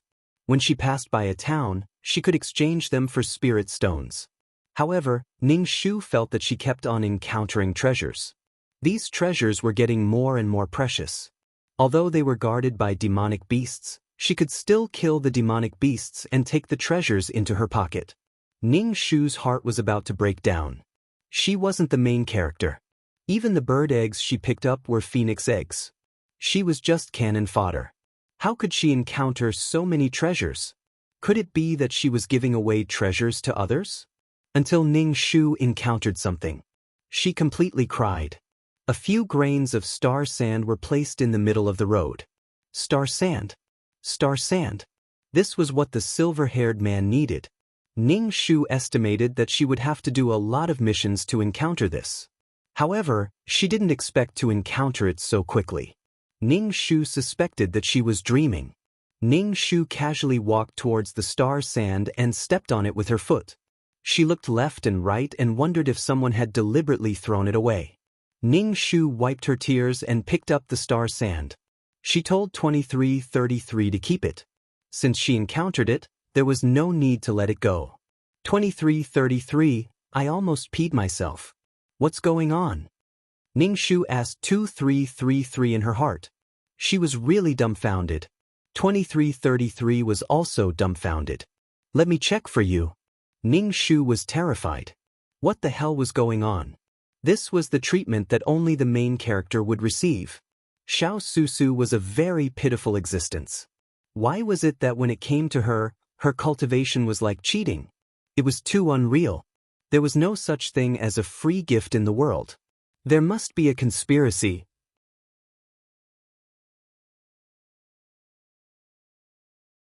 Chapter 671. 2333 went to check what was going on. Ning Shu had been waiting. He was leaning against a tree, and there was a red fruit hanging on the tree. Ning Shu rolled his eyes. The water cloud fruit that could cleanse one's muscles and marrow. Ning Shu didn't want to pick it. He sat down and saw a blade of grass shaking in front of him. It looked like a ginseng. Ning Shu closed his eyes and asked, "How's the investigation going?" 2333 said, "I've checked. This world is very normal. The other mission takers didn't encounter a situation like yours." Good things jumped into his arms. Ning Shu, so tired. Ning Shu stood up and patted the dust on his butt. He was too lazy to take the water cloud fruit on his head and the ginseng on the ground. He would leave them for the faded ones. The storage space that Qing Huajun gave her could no longer hold anything. It meant that she was not fated with these things. How many years did it take for these treasures to form? She had already gotten so much. She couldn't take any more. Also, Ning Shu felt very strange. The situation was very strange. What if it was a trap? I can't be greedy. Not only did he have a cheat to increase his cultivation speed, but he could also get good things wherever he went. This was the treatment of a main character. When was it her turn? Ning Shu was too lazy to fight monsters. He didn't even look at the good things that he saw. When he reached the small town, he used some things to exchange for spirit stones and bought some clothes. After walking for a long time, Ning Shu finally arrived at the Mystic Spirit Mountain Range. From afar, the Mystic Spirit Mountain Range seemed to be shrouded in smoke. There was a small town not far from the Mystic Spirit Mountain Range. This small town was very prosperous. Ning Shu hadn't eaten hot food for a long time. He was about to go to the restaurant to eat something. There were all kinds of demonic beast meat in the restaurant. They used all kinds of cooking methods to make the demonic beast meat delicious. Also, the demonic beast meat contained spiritual energy that could nourish and strengthen the cultivator's body. In this world, the big fish ate the small fish. The human race hated the demon race for absorbing the essence of the human race, but the human race still ate the demonic beasts. The strong were respected. Only the strong could control their own fate and not become a stepping stone for others. Ning Shu walked into the restaurant, ordered some dishes and waited for the waiter to serve them. There were many cultivators in the restaurant, but Ning Shu did not look around. Instead, he only sized up the others. The world of cultivation was cruel. Some cultivators had very strange tempers. Perhaps a look or a sentence could cause a fight. If you have anything good on you, just wait to be killed and robbed. She had just walked in when she felt a spiritual consciousness sweep over her body, but it was quickly retracted. Ning Shu felt that someone was staring at him. He turned his head to see who was staring at him. When he saw this person, Ning Shu was stunned. This person had a head of dark green hair and wore green clothes. He sat on the bench and looked at Ning Shu. His eyes were slightly blue and glittering. She was good-looking, but her aesthetic sense was a little abnormal. She had green hair and wore green clothes. It was a little hot to the eyes. The problem was that this person was obviously not a human. The demon race was also not like him. Could it be that he was a demonic beast in human form? Since when did demonic beasts have such an IQ? Weren't demonic beasts ignorant and stupid? How could they live among humans? There was a demonic beast sitting here, but these cultivators actually ignored him and did not attack him. No one sat around him. Obviously, they did not want to get close to him. Ning Shu saw that this person kept staring at her, unable to take his eyes off her. She felt bitter in her heart. Only the female lead could attract a handsome man. Could it be that by adding 6 points to charm, she could immediately attract the attention of handsome men? Then why did she add so many attribute points to wisdom, but her IQ did not increase by leaps and bounds? Ning Shu touched her storage space. Could it be that he saw that she had a lot of treasures in her bag? Wanted to kill her and steal her treasures? When the dishes were served, Ning Shu picked up the chopsticks to eat. He felt that this person's gaze was still staring at him. Look at your sister. Ning Shu cursed in his heart. Out of the corner of his eye, he saw that the person was actually walking towards him. Ning Shu, get lost, get lost. This demonic beast man sat opposite Ning Shu. Seeing that Ning Shu had ordered a table full of fish and meat, he said, "You like to eat meat?" His voice was very pleasant and gentle. Just by listening to his voice, one would not think that this person was a manic demonic beast. Could it be that he was a hairdresser and his hair was dyed? Ning Shu's hair stood on end. He felt that the person opposite him was very strong. He did not speak. "Do you want to drink?" The demonic beast man took out a water bag. Ning Shu, were they close? Not close. Are you trying to hit on me? Ning Shu really wanted to kick this person in front of him. Was his charm that strong? Anyway, everything was not normal. Everything was not normal. Then you want to drink? The man took the water bag and filled Ning Shu's cup with water. Ning Shu looked at him sideways and did not speak. Drink. The man smiled slightly. If it wasn't for his green hair, Ning Shu would have thought that he was a gentle and refined scholar. He had a poetic charm, but he had a more indifferent and distant temperament than a scholar. He was neither arrogant nor impatient. Ning Shu was a little doubtful. Was this person really a demonic beast? But this was aesthetic. One should not hit a smiling face. Ning Shu picked up the teacup and smelled it. There was a salty and wet smell. Could it be poisonous? Ning Shu glanced at this man. He had an elegant smile on his face. Ning Shu took a sip and his face turned green. He looked at him and asked, "This is salt water?" The man said, "To be precise, it's seawater." Ning Shu, what a weirdo. Drinking seawater. I'm Qingyu. What's your name? Qingyu asked Ning Shu. Ning Shu said, Xiao Su Su. Qingyu frowned and asked, "Is that your real name?" Ning Shu nodded. Ning Shu drank a mouthful of seawater. He couldn't spit it out in front of Qingyu. He felt that he was going to die, so he kept drinking water. Qingyu's expression was a little confused. When he frowned, he seemed to be in a daze. He fell into a state of emptiness. "Why are you looking for me?" Ning Shu went straight to the point. Qingyu came back to his senses and smiled. He asked, "Where are you going?" "I'll go with you." Pooh, cough, cough, cough. Ning Shu choked on his tears. He was very shocked. Ning Shu's face twitched. When did she have the charm to make people fall in love at first sight? And Qingyu didn't have any feelings for her at all. Why did he want to follow him? Why? Ning Shu controlled his urge to roll his eyes. "I want to pursue the great Tao." Qingyu said, "What does that have to do with me?" Ning Shu rolled his eyes. "I feel that your soul is very familiar. We should have met before." Qingyu said, "Wasn't this hitting on him?" Could it be that in the cultivation world, hitting on people using soul familiarity? "We haven't met before." "We have." "We haven't met before." "We have." "Then fucking tell me where we met before." Ning Shu chanted the clear heart mantra in his heart. You're tuning in to the Passion Pages YouTube channel. We're so grateful for your support, and don't forget to subscribe to join us on this incredible journey through captivating stories. Your generosity through donations truly makes a world of difference, as it's the primary source of revenue that allows me to expand and enhance this channel for you. Thank you from the bottom of my heart for being a part of this adventure.